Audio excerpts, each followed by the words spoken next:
자, 마켓나우 2부로 이어가도록 하겠습니다. 우리 시장은 오늘 삼성전자, SK하이닉스가 분전을 하면서 코스피가 좋은 모습 보이고 있는데 간밤에 우리가 계속 기다리고 무슨 말이 나올지 기다렸잖아요. GTC에서 젠스랑이 결국에 2시간 기조연설을 했습니다.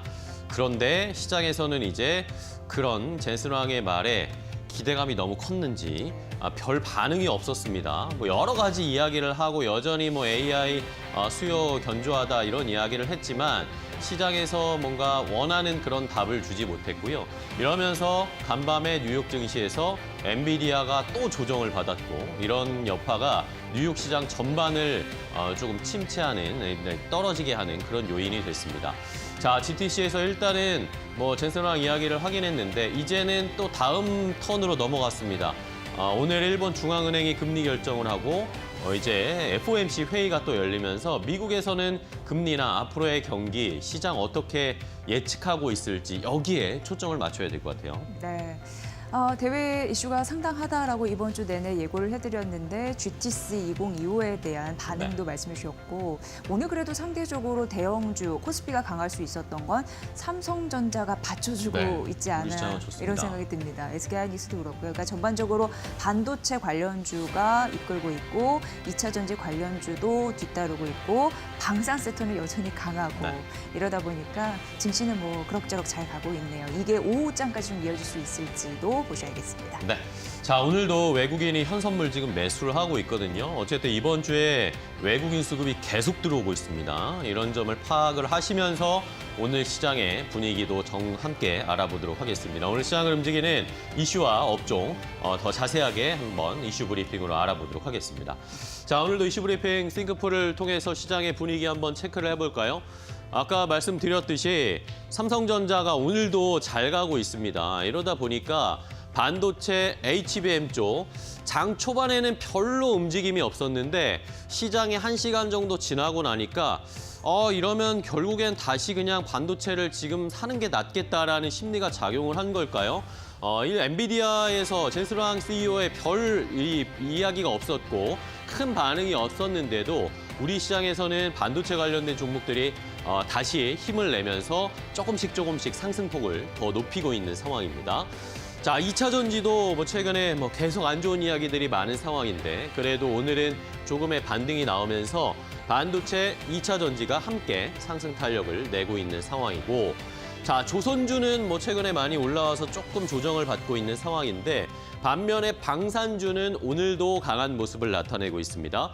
어제 한국항공우주가 10% 넘게 급락하면서 조정을 받았는데 오늘은 반등을 좀 나타내고 있고 전반적으로 방산주들 한화그룹주 어제 말씀드렸죠. 오스탈 인수한다. 이런 것도 함께 엮이면서 한화그룹주와 방산주가 다시 상승 탄력을 보이고 있다라는 것은 체크를 해보셔야 되겠고요. 이외에도 피팅밸브, 알래스카 LNG 프로젝트 이야기 계속 나오는데 이런 관련된 종목들이 일단은 오늘은 좀 조정을 받고 있는 상황입니다. 여기에 더해서 어제 동양철관이 거래가 약간 중지가 되는 이러면서 시장에 영향을 주는 그런 여파들이 있었는데 이런 것들도 시장에서는 좀 잘 살펴보셔야 되는 이슈인 것 같습니다. 자, 이외에도 정치 관련 테마 이야기가 나오고 있고 엔터주가 어제 많은 조정을 받았다가 오늘은 조금 반등세를 나타내면서 SM이라든지 JYP 엔터가 약간의 반등세를 나타내고 있는데요.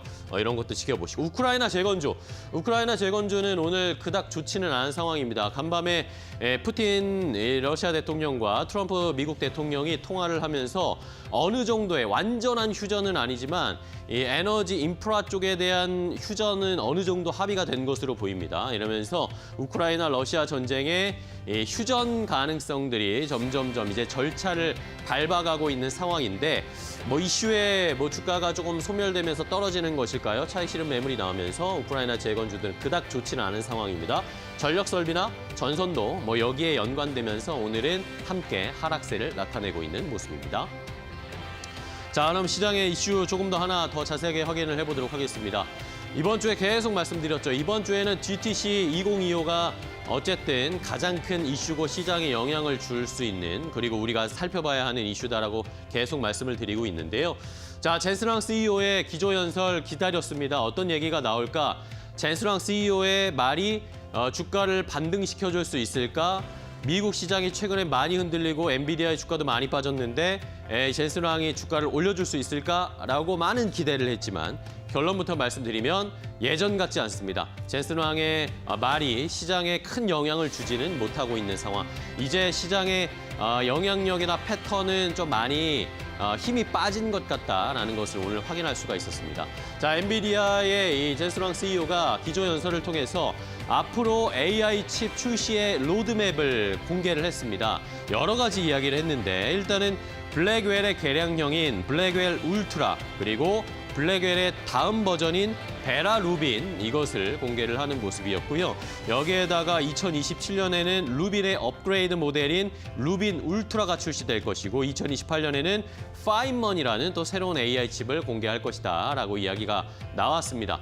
자, 그런데 지금 또 SK하이닉스 이야기가 나오네요. 세계 최초로 HBM4입니다.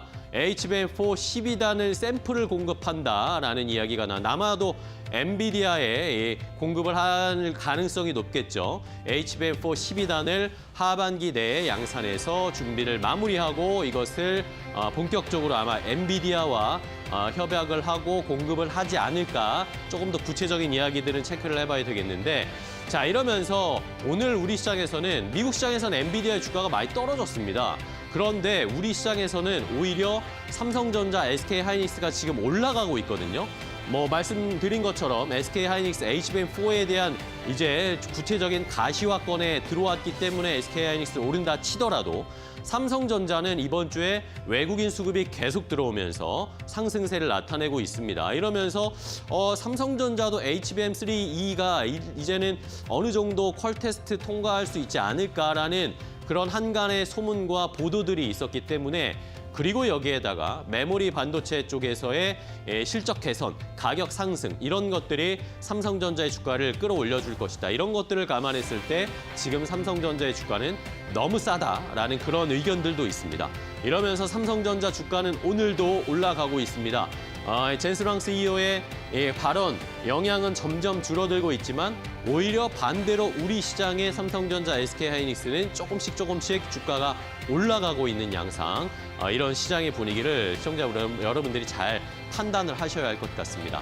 자, 그러면 삼성전자 포함한 오늘 반도체 관련된 종목들의 주가 흐름 함께 확인해 보겠습니다.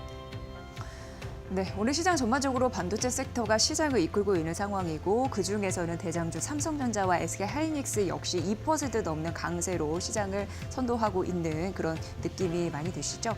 일단 삼성전자는 외국인의 순매수세가 16만 주 역시 들어오면서 최근 이번 주 3거래 연수 이어지고 있다는 점 긍정적인 포인트가 될 수 있을 것 같고요. 그리고 정기 주주총회 이슈 있습니다. 이재용 회장이 임원들에게 사직생, 각오로 일하라 이런 얘기를 했잖아요. 앞으로 사업 부문별로 어떤 전략이 펼쳐질지 굉장히 중요한 포인트가 될 것 같습니다. 삼성전자의 주가 반등의 폭 앞으로 가파르게 올라갈 수 있을까요에 대한 질문들 많이 하시는데 그런 부분으로 보시면 될 것 같고요. SK하이닉스는 GTC 2025에서 다양한 부분을 선보였습니다. 특히나 HBM3E 부분뿐만 아니라 소캠 그런 부분을 선보였죠.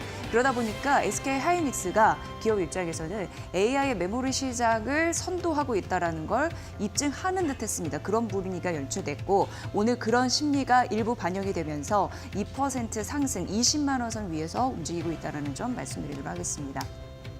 최근 하나비전 얘기도 SK하이닉스와 맞물려서 참 많이 나오고 있는데 현재는 눈치 보기 흐름들을 보이면서 보합권에서 움직이고 있습니다. 여기에 자회사가 하나세미텍인데 SK하이닉스의 HB용 TC 본더 그 퀄캐스트를 최종적으로 통과를 했고 그러면서 계약이 이루어졌잖아요. 그러면서 한미반도체와 양강구도 이런 부분도 얘기가 나오고 있는 상황이고요. 어찌됐건 그런 흐름으로 오늘 일부 차익 실현 매물이 있다라는 정도로 정리해드리면서 현재 주가 58,300원 선 보합권 유지하고 있는 상황입니다. 테크윈 같은 경우에도 삼성전자와 반도체 검사 장비 추가 수주 계약하면서 긍정적인 힘이 있는데 오늘 강보합권에서 39,300원 선 움직이고 있고요. PSK홀딩스는 작년 긍정적인 실적 매출을 냈습니다. 앞으로도 그런 부분이 이어질 수 있을지 관심사고 오늘은 3% 강세 43,500원 선 보이고 있습니다.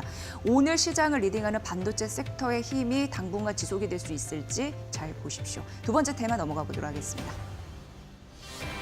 자, 두 번째는 방산주들을 봐야겠습니다. 방산주 뭐 작년부터 계속해서 올라가고 있죠. 흐름은 너무나 좋은 상황인데 자, 이게 언제까지 갈 수 있을까? 이것에 대한 의문이나 긴장감은 저희가 좀 가지고 있어야 할 것 같습니다. 자, 일단은 어제 방산주들이 잘 가다가 한국항공우주, 특히 3월에 한국항공우주의 주가가 엄청나게 올라가고 있잖아요. 근데 어제 갑작스럽게 10% 넘게 급락하면서 거래를 마감했습니다. 뭐 많이 올랐기 때문에 공매도를 미리 대비해서 뭐 매도를 한 것인지 아니면 뭔가 이슈가 큰 이슈는 없었거든요. 그런데 10% 넘게 급락을 했습니다. 그러다가 오늘은 한국항공우주가 다시 반등세를 나타내고 있는 상황이어서 방산주들의 입장에서도 지금 약간의 고비가 오는 것은 아닌가. 많이 올라왔고 실적도 잘 나오고 수주 이야기도 나오고는 있지만 어쨌든 밸류 부담은 계속 여겨지고 있는 상황입니다. 자, 이런 상황에서도 뭐 오늘 뭐 전반적으로 하나그룹주들도 어제 말씀드렸듯이 하나그룹에서 호주의 방산업체인 오스타를 인수한다, 지분을 인수했다 이런 이야기 말씀드렸잖아요.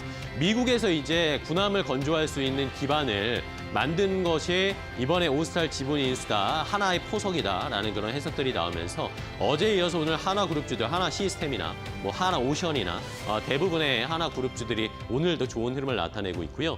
자, 여기에 더해서 유럽에서도 지금 국방비를 늘리고 자주 국방을 준비를 하고 있다 이런 이야기 말씀드렸잖아요. 이런 것도 그런데 독일에서 이제 실제로 그런 행동에 나서는 모습이 하나씩 포착이 되고 있습니다.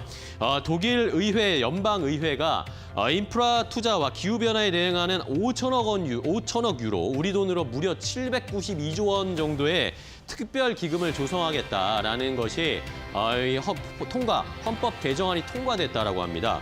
여기에서 특별한 내용이 GDP의 1%를 초과하는 국방비는 부채 한도 규정에 예외로 적용한다라는 그런 내용도 포함되어 있어서 이제 독일도 이 국방과 관련해서 이 추가적인 국방비를 책정을 하고 재무장을 할 것이다. 이런 이야기들이 나오다 보니까 독일뿐만 아니라 유럽 전역에서의 국방비 증가가 자연스럽게 우리 방산주들에게는 수혜가 될 것이다라는 모멘텀은 계속 나타나고 있는 상황입니다.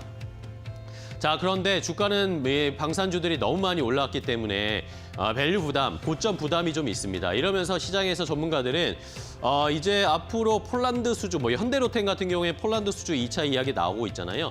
그런데 여기에서 뭔가 앞으로의 수주가 조금 지지부진해진다라고 하면서 주가가 조정이 나온다라든지 아니면 공매도가 이제 곧 있으면 시작이 되잖아요. 다시 재개가 되는데 그때 방산주들이 어느 정도 고점에 있으니까 조정이 나올 수 있으니까요.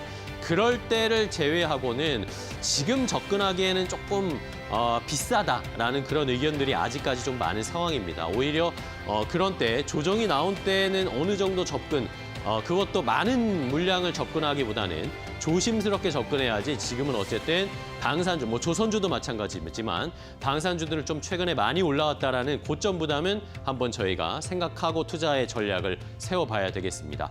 자, 그럼 오늘 또 강한 방산주들 주가 흐름도 함께 체크를 해볼까요? 네, 오늘 뭐 하나 에어로스페이스는 잠시 쉬어가지만 매일마다 점검하게 되는 대표적인 방산주가 아닐까 싶습니다. 한때 네이버 시가총액 기준으로 올라서기도 했는데 이제는 현대차, 기아차까지 추격할까요? 시총 8, 9위 왔다 갔다 하는 흐름들이 나타나지고 있는 상황입니다. 현재 75만 2천 원, 증권사는 지속적으로 목표 주가를 상향하는 흐름들도 최근 다소 있었다라는 점 다시 한번 좀 말씀드리고요. 하나시스템은 상장 후 최고가를 경신하는 흐름들이 나타나고 있는 상황이죠. 오늘은 강보합권 상승세 4만 1천 원 위에서 역시나 견조한 흐름을 보여주고 있는 상황이고요. 한국항공우주도 작년에 이랬할 만한 그런 게 좀 적었는데 올해 같은 경우에는 딱 되자마자 주가가 70% 이상 급등하는 흐름들이 있었습니다. 그리고 전 세계적으로 안보 위협 이런 부분이 있다 보니까 국방 이런 부분에 신경을 쓰잖아요. 관련 수혜주로 항공 제조 업체이면서 방산 중에 한국항공우주가 긍정적인 흐름 흐름들을 이번 달도 보이고 있고 현재 2.8% 강세 87,450원 선 보여주고 있습니다. 현대 로템도 폴란드향 수출 증가에 따른 이익 개선 매력이 언급이 되고 있는 상황이고요. 현재 11만 원 선 위에서 움직이는 상황이네요. LIG 넥스원 역시 오늘은 약간 쉬어가자 흐름이 있어도 증권사에서는 긍정적으로 봅니다. 역시 실적단에서 호평이 이어지고 있는 터라 앞으로도 관심 있게 보시면 좋을 것 같습니다. 고점 부담 있지만 매력은 여전하다. 좀 엇갈리고 있는 상황인 것 같습니다. 어쨌든 오늘 시장을 이끌어가는 중요한 핵심 축이라는 건 분명한 것 같습니다. 방산 섹터 만나봤습니다. 다음 테마 만나봅니다. 자, 마지막으로 로봇주들은 오늘 시장에서 좀 좋지 않습니다. 낙폭이 좀 크게 나오고 있는 상황인데 뭐 여러 가지 이유가 있겠지만 뭐 GTC에서 휴머노이드 로봇 개발 플랫폼을 공개를 했는데 뭐 이것도 딱히 로봇에 큰 힘을 주지 못했고 이것 때문에 그동안 주가가 많이 올라왔다가 오늘 조정받는 이유도 있겠고요. 여기에다가 로보티즈가 물적 분할을 하겠다라는 어제 이야기가 나왔습니다. 물적 분할 개인 투자자분들 너무 싫어하는 그런 내용인데 또 나왔습니다. 로보티즈가 물적 분할을 해서 로보이츠라는 회사를 가칭, 아직 뭐 확정된 이름은 아니지만 로보이츠라는 회사를 또 물적 분할해서 만들겠다라고 이야기를 했습니다. 자율주행 부분만 떼어내서 로보이츠라는 걸 만들고요. 지금 로보티즈가 매출이 대부분 이제 로봇의 액추에이터, 구동장치로 매출이 많이 나오고 있는데 자율주행 사업 부분에서는 지금 계속 투자를 하고 비용을 쏟아붓고 있다 보니까 이러니까 실적이 안 좋아진다라고 판단을 했답니다. 이러면서 자율주행 사업 부분에서의 적자가 너무 크다 보니까 로보티즈 자체의 실적에도 뭔가 흠집을 낸다라는 거죠. 이러다 보니까 로보이츠를 따로 떼어내서 자율주행 쪽에 사업을 맡기고 로보티즈는 지금 하고 있는 액추에이터 부분 이것에 조금 더 집중을 하면서 실적 개선을 더 보여주겠다. 이런 식으로 지금 물적 분할에 대한 이 계획을 어제 발표했습니다. 어제 이러면서 시간의 거래에서 주가가 안 좋았고 오늘도 역시나 로보티즈 시작하자마자 주가가 큰 폭으로 낙폭을 보이고 있는 상황입니다.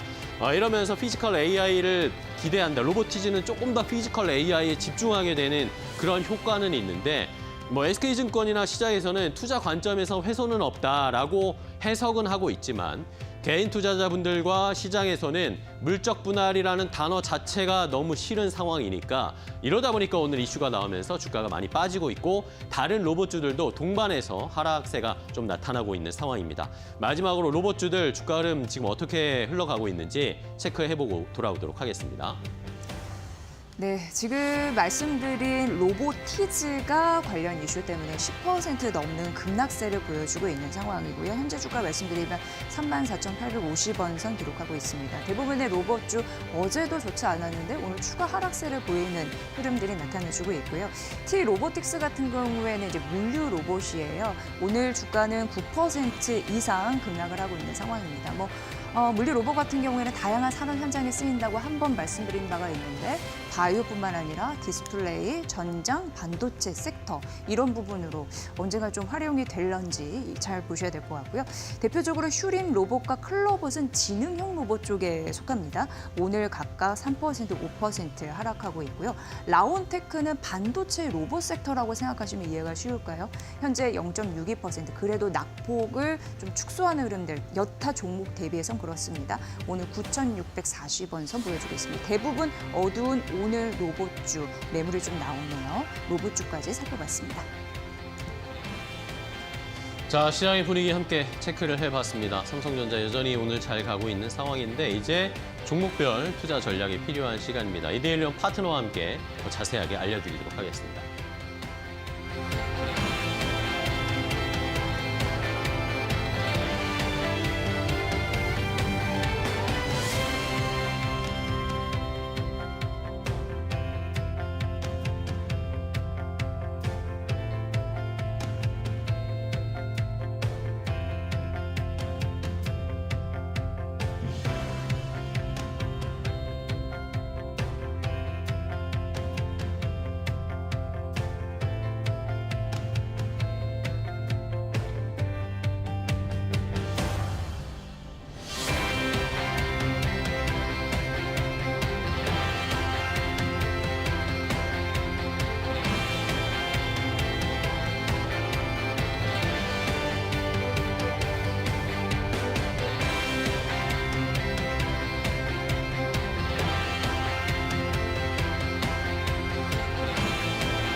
이데일리온 라이브 시간으로 이어가 보겠습니다. 오늘도 이데일리온 라이브 시간에는요, 여러분들과 실시간으로 소통하는 시간으로 꾸려보겠습니다. 채팅창에 시장에 대한 궁금증 문의 남겨주시면요, 이데일리온 파트너와 함께 그 궁금증에 대한 해답을 모색하는 시간으로 진행을 해볼 텐데요. 오늘 이 시간 이데일리온의 김태훈 파트너 함께합니다. 안녕하세요. 안녕하세요. 네, 반갑습니다.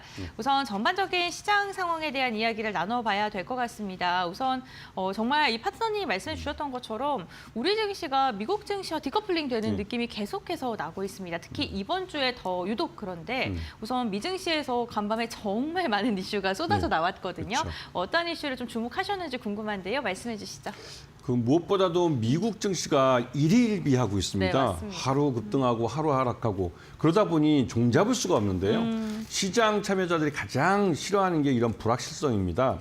이 트럼프의 이런 변덕스러운 정책 때문에 특히나 이제 그 관세에 대해서 기존에 우리가 알고 있던 이 국제관계나 이런 질서들을 완전히 허물어뜨리고 있습니다. 그러다 보니 이 미국 투자들도 지금 뭐 황당해한다고 할 정도로 이제 시장이 불안해하고 있는데요. 여기다가 이제 뉴욕 증시에서 이제 3대 지수가 또 급락하기도 했고 또 이제 국제 신용평가사 피치가 네. 이 미국 경제 성장률 전망치를 2.1에서 1.7로 하향했는데요. 이게 뭐 0점 몇 정도 내려간 게 뭐 대단한 것이냐 하실지 모르겠지만 경제 성장률이 떨어진다는 건 경제 전반에 걸쳐서 활력이 떨어진다는 것이고 그거는 앞으로 기업들 실적뿐만 아니라 소비도 둔화되고 모든 것들이 역성장을 할 수 있다는 위험성을 경고하는 겁니다. 예전에 트럼프 일기 때 이 트럼프 정부가 그 셧다운이 됐을 때 피치가 제일 먼저 미국에 대한 국가 신용 등급을 강등시켜 버렸습니다. 그렇듯이 굉장히 좀 이런 그 부정적인 거시경제 지표가 나오는 건 미국 경제 전반에 걸쳐서 좋지 않은 것이죠. 여기다가 미국 2월 수입 물가가 전월비 0.4%나 증가했습니다. 이 말 뜻은 연준이 기준금리 인하를 멈출 명분이 또 생겼다는 것이고 어제와는 정반대되는 거시경제 지표들이 계속 나오고 있는 겁니다. 그리고 이번에 GTS 2025 젠스왕 그 CEO가 기조연설을 했는데요. 여기에 대해서 국내 언론들은 소문난 잔치에 먹을 것이 없다라고 말을 했는데 어저께 젠스왕 그 CEO가 그러니까 젠스왕 엔비디아 CEO가 이 기조연설을 하는 걸 그 기자들이 보고 기사를 썼는지 아니면 이상한 미국의 그 무슨 이 외신들을 받고 그냥 번역해서 구글로 번역기를 돌려서 쓴 건지 이해가 안 되는데 젠스왕 이 CEO는 진짜 할 말을 했고 비전을 보여줬습니다. 그리고 AI 가속기에 대한 미래를 보여준 것이죠. 특히 루빈을 공개한 것은 앞으로 엔비디아가 여전히 AI 가속기, AI 이 시장을 주도해서 갈 것이라는 걸 보여준 겁니다. 그 면에서 굉장히 의미가 있는 것이고요. 어저께도 그렇고 테슬라가 그 BYD라는 중국 업체가 진짜 놀라운 5분 만에 그 450km를 갈 수 있는 전기차 충전을 할 수 있는 방식을 공개했다는 것 때문에 이게 말 그대로 테슬라한테는 쇼크가 된 것이죠. 이거를 테슬라는 아직까지 갖고 있지 못합니다. 거기다가 테슬라가 중국에서 프레스티를 뭐 팔겠다고 했지만 실제로 그게 팔릴까라는 의문점이 들기도 하고 그런 면에서 테슬라에게는 악재의 연속이었습니다.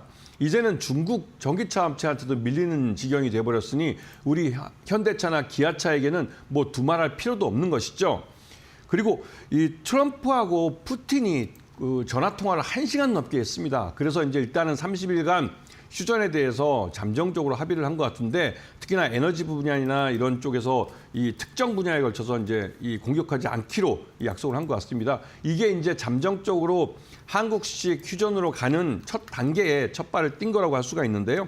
그러면서 이제 우리도 이제 여기 우크라이나 재건주에 대해서 관심을 좀 다시 한번 가져야 되고 그리고 무엇보다도 국제금값이 트로이 온스당 3,040불을 조금 전에 장중에 돌파했습니다. 계속 안전자산에 대한 희구가 많아지고 돈 있는 자산가들은 불안하기 때문에 금을 사들이고 있는 것이죠.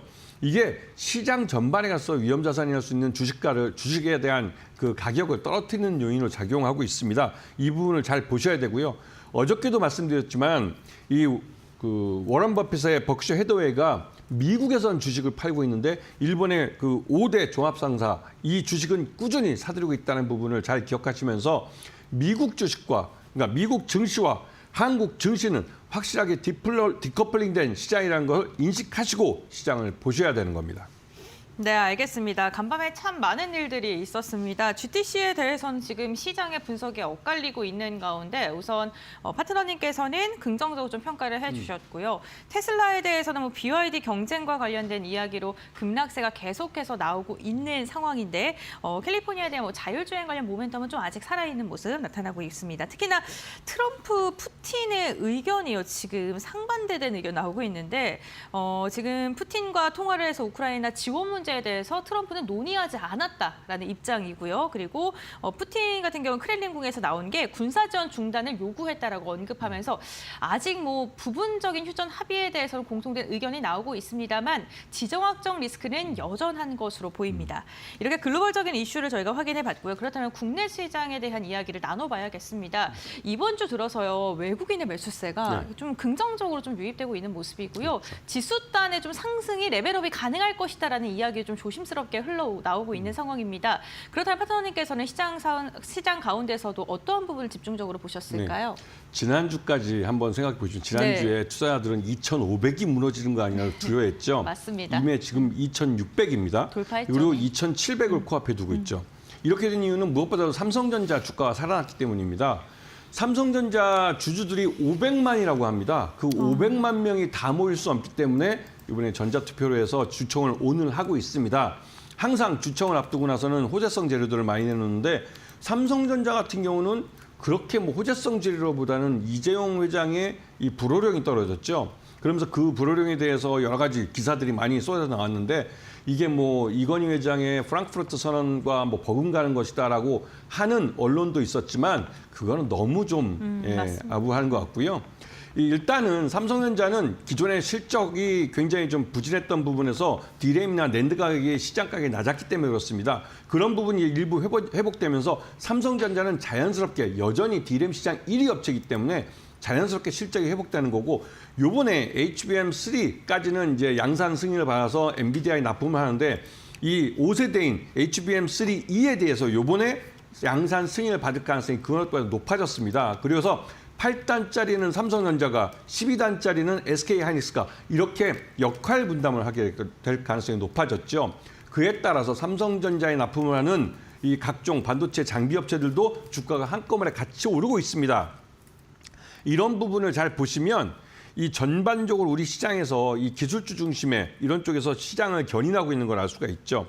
여기다가 또 한 가지 한화그룹이 호주의 조선사 오스타를 적대적 M&A 하려고 했는데 이게 몇 년 전에 하다가 실패했어요. 그런데 이제는 진짜 이 경영권을 탈취할 것 같습니다. 그렇게 되면 이 오스트리아는 이 호주의 조선사는 미국에도 조선사를 갖고 있습니다. 그렇기 때문에 미국 내에서 이 한화그룹은 복수의 조선소를 갖게 되는 것이고 이를 갖고 기반으로 해서 미군의 MRO 사업뿐만 아니라 미 해군의 신규 그 전함 그 건축도 이제 할 수가 있는 것이죠. 그것 때문에 한화그룹에 대해서 전반적으로 플러스 요인들이 들어오고 있고 방산주들은 여전히 말 그대로 이제 유럽에서 재무장을 하겠다고 있고 돈도 뭐 몇천억 유로를 새로 이제 조성을 하겠다고 했는데 그 돈을 쓰려면 그 무기를 만들어줄 때가 있어야 됩니다. 지금 현재 이 라인메탈이나 독일의 그런 그 군수산업도 그렇고 탱크 하나 만드는데 몇 년이나 걸리는데 이게 되겠습니까? 역시나 K방산이 그 역할을 해주는 것이죠. 특히나 우리가 폴란드 현지 공장을 갖고 현지 업체와 조인트로 이 현지 공장을 만들어서 이 K9 자주포나 그 흑표 전차를 만들어내는데요. 근데 이 폴란드라는 나라는 유럽 내 EU권 내에 있는 국가입니다. 이 말뜻은 이 EU에서 조성한 이 국방 보조금을 받을 수 있는 자격이 있다는 것이죠. 그런 면에서 이 방산주들은 확실하게 올해도 그렇고 내년까지도 이 수익이 증가할 가능성이 그것보다 높은 것이죠. 자, 그리고 어제 나온 얘기인데요. LG전자의 인도법인이 인도 증시의 IPO 승인을 받았습니다. 그래서 약 2조 원 정도가 돈이 들어올 것 같고요. 그 돈을 갖고 LG전자가 인도 지역에 대한 투자도 하지만 신규로 이 다양한 그런 온 디바이스 AI 쪽에도 투자를 많이 할 것 같습니다. 그런 부분에서 LG전자도 다시 한번 주가 재평가가 돼야 될 것 같고요. 이번 주는 우리나라에게 정치적으로 굉장히 이벤트가 있는 그런 주가 될 것 같습니다. 그런 면에서 이재명 테마주에도 관심을 갖고 좀 보실 필요가 있을 것 같고요. 마지막으로 전남 영암에서 한우 농장에서 구제역이 또 발생했습니다. 이 구제역뿐만 아니라 정남 화순에는 사기 이제 폐사체가 발견됐는데 이 사기에서 H5 고병원성 병원균이 검출이 됐습니다. 이건 굉장히 위험한 건데요. 미국도 이 미국 소에서 H5N1형 그 고병원성 조류독감 그 바이러스가 발견이 됐고 그 농장에서 일하던 사람이 여기에 감염이 됐습니다. 그래서 처음으로 조류독감에서 사람이 인체 감염이 확인이 된 적이 있는데요. 우리나라에서도 이런 그러니까 가금류가 아니라 이 다른 포유류 동물인 사기라는 동물의 그 폐사체에서 H5 고병원성 그 조류 인플루엔자 이 감염이 확인된 것은 굉장히 좀 위험해질 수 있기 때문에 이런 부분에 대한 동물의학품이나 이런 부분에 대한 그 관심을 좀 가질 때가 된 것 같습니다. 네, 알겠습니다. 유가증권 시장의 탄력적인 장세부터 해서 섹터까지 좀 이야기를 나눠봤고요. 우리가 집중해서 봐야 될 여러 가지 이슈들을 좀 정리를 해주셨습니다. 그렇다면 지금 특징적으로 눈여겨보고 있는 섹터는 어떤 게 있는지 지금부터 알아보도록 할 텐데요. 김태현 파트너님께서 오늘 첫 섹터로는 온디바이스 AI를 이야기를 해주시면서 하드웨어적인 부분을 꼽아주셨습니다. 여러 가지 AI가 있는데 네. 그중에서도 하드웨어를 선정하신 이유도 궁금하고요. 어떤 모멘텀을 보셨습니까? 네. 그 온 디바이스 AI라는 건 그 디바이스라는 건 장비를 말합니다. 네. 즉 핸드폰 위에 올라가는 AI라고 그러는데요. 우리 핸드폰이 여기에 들어가는 CPU나 이거는 우리가 컴퓨터나 이런 거가 다릅니다. 네. 굉장히 작으면서 아주 강력한 그런 CPU들이 들어가는데요.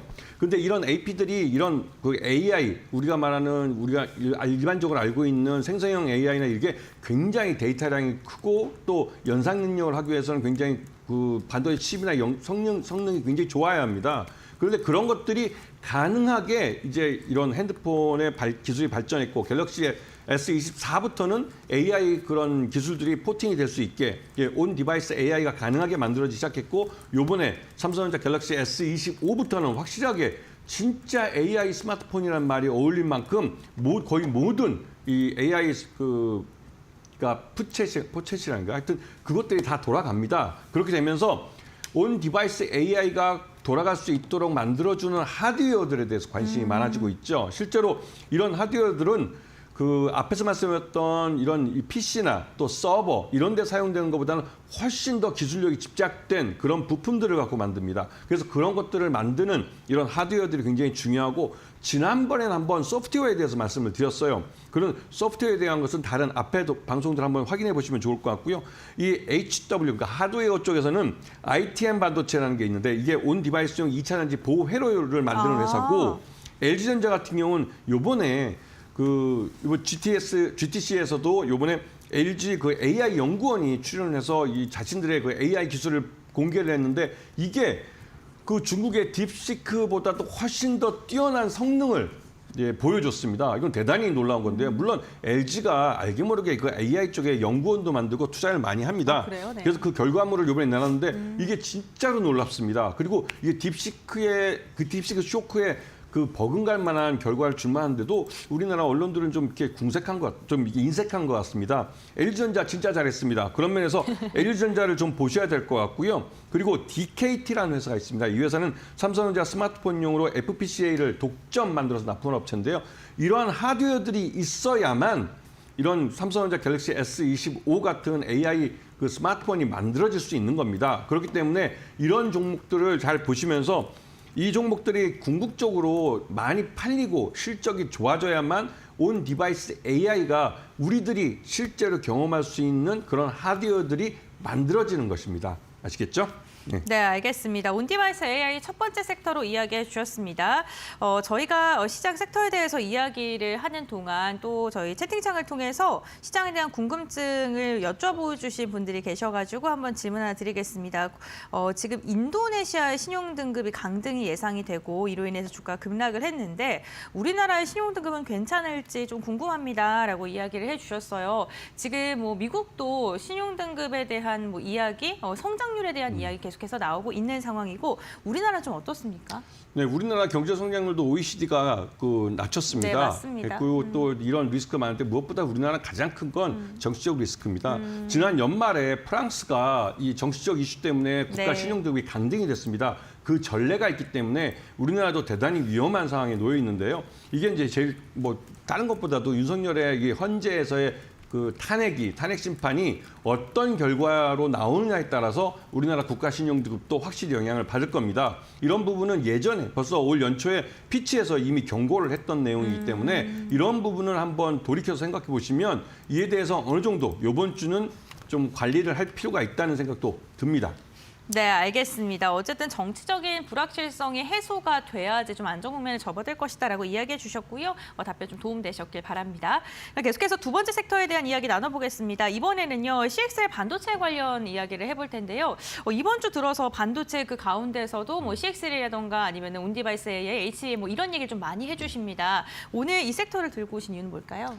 어저께 아침 방송 이 시간에도 말씀을 드렸는데요. 맞습니다. CXL 반도체는 아직 수익이 안 나고 개발하고 있는 기술입니다. 그렇지만 이 기술은 말 그대로 기대감을 갖게 하기 때문에 투자자들이 선취매를 하게 하는 것이죠. 그리고 이 관련주들이 아직 실적을 내지 못하고 이 CXL 반도체를 만드는 삼성전자나 SK하이닉스의 관련 반도체 장비들을 납품하면서 그걸로 향후 양산을 수주할 거라는 기대감을 갖게 하고 있습니다. 그 기대감으로 이런 종목들이 올라오고 있는데 TLB 같은 경우는 대덕전사의 분산 업체고 CXL PCB를 개발해서 완료를 했습니다. 개발을 했고 말 그대로 이제 양산만 태우면 거기다 곧바로 장비를 납품할 수 있고요. 네오센 같은 회사는 세계 최초로 CXL 반도체의 검사 장비를 개발을 했습니다. 그리고 요번에 그 양산 모델인 그러니까 CXL 3.1 모델을 이제 개발하고 있고 하반기에 완성을 될 거라고 그러고 완성이 되면 이것 역시 양산 라인을 태울 겁니다. 엑시콘 같은 경우는 CXL 테스터를 개발한 회사인데요. 이 회사는 이미 SK하이닉스의 검사 장비로서 테스트용 장비를 납품을 했습니다. 그런 부분 때문에도 양산만 태우면 바로 양산을 수익이 날 수 있는 업체이기도 하죠. 이런 종목들은 지금 기대감으로 오르고 있고 향후 실적으로 뒷받침되면 한 단계 더 점프업을 할 수 있는 종목들이기 때문에 이런 종목들을 관심을 갖고 보셔야 되는 겁니다. 네, 알겠습니다. CXL 관련 기업들 세 종목 언급을 해주셨고요. 그럼 저희 바로 공약주 시간으로 넘어가 보도록 할 텐데요. 오늘 공약주가 좀 저는 여러 섹터를 이야기해 주시면서 굉장히 강조를 해주신 종목이 있어요. 네, 오늘 공약주 공개해 주시죠. LG전자입니다. 네, LG전자에 대해서 극찬을 좀 해주셨는데 아무래도 뭐 인도 IPO 이런 것들도 그렇죠. 호재로 작용할까요? 네. 네. 2조 원이라는 돈이 들어오기 네. 때문에 말 그대로 돈이 들어오면 그것도 이 회사가 뭐 주식을 더 내는 것도 아니고 인도의 법인을 인도 증시에 상장을 해서 그 돈을 최대 주주는 LG전자가 가져가는 네. 겁니다. 그렇기 때문에 LG전자는 이 돈을 갖고 인도에 투자할 수도 있고 아까 말씀드린 온 디바이스 AI 같은 분야에 투자할 수도 있고 다양하게 활용할 수 있습니다. 그리고 LG전자가 갖고 있는 잠재력이 지금 현재 주가는 너무나 싼 것이죠. 여러분이 보시더라도 LG전자는 향후 성장성이 굉장히 큰 그런 업체인데도 불구하고 주가는 지금 바닥을 기고 있습니다. 그런 면에서 이 LG전자에 대해서 이 주가 측면에도 그렇고 향후 이 LG전자 갖고 있는 다양한 가능성 그리고 어저께 GTC에서 발표했던 이런 그 인공지능 AI에 대한 기술력 이런 것들을 평가할 때 LG전자는 지금 재평가를 받아도 충분할 그런 회사이기도 하고요.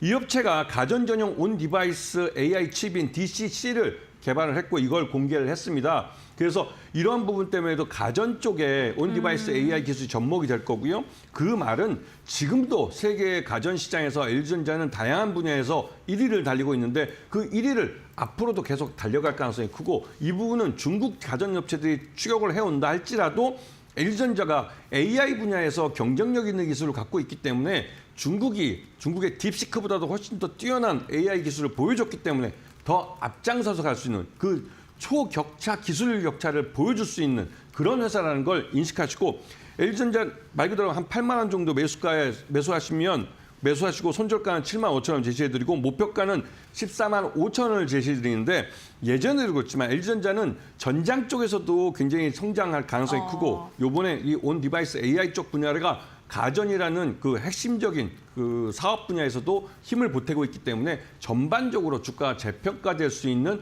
가능성이 높은 종목입니다.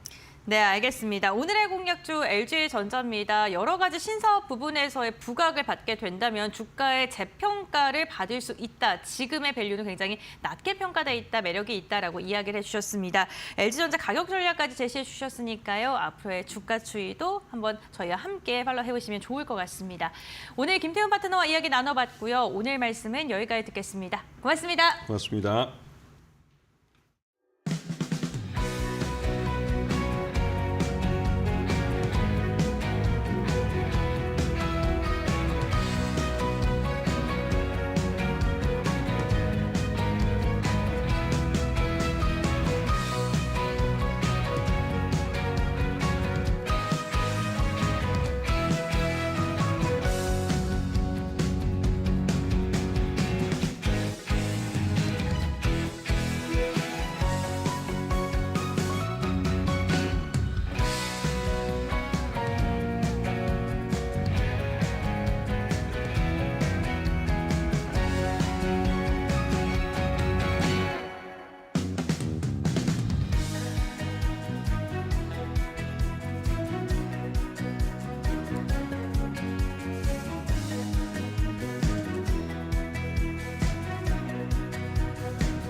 안녕하세요. 매드토커 신일섭입니다.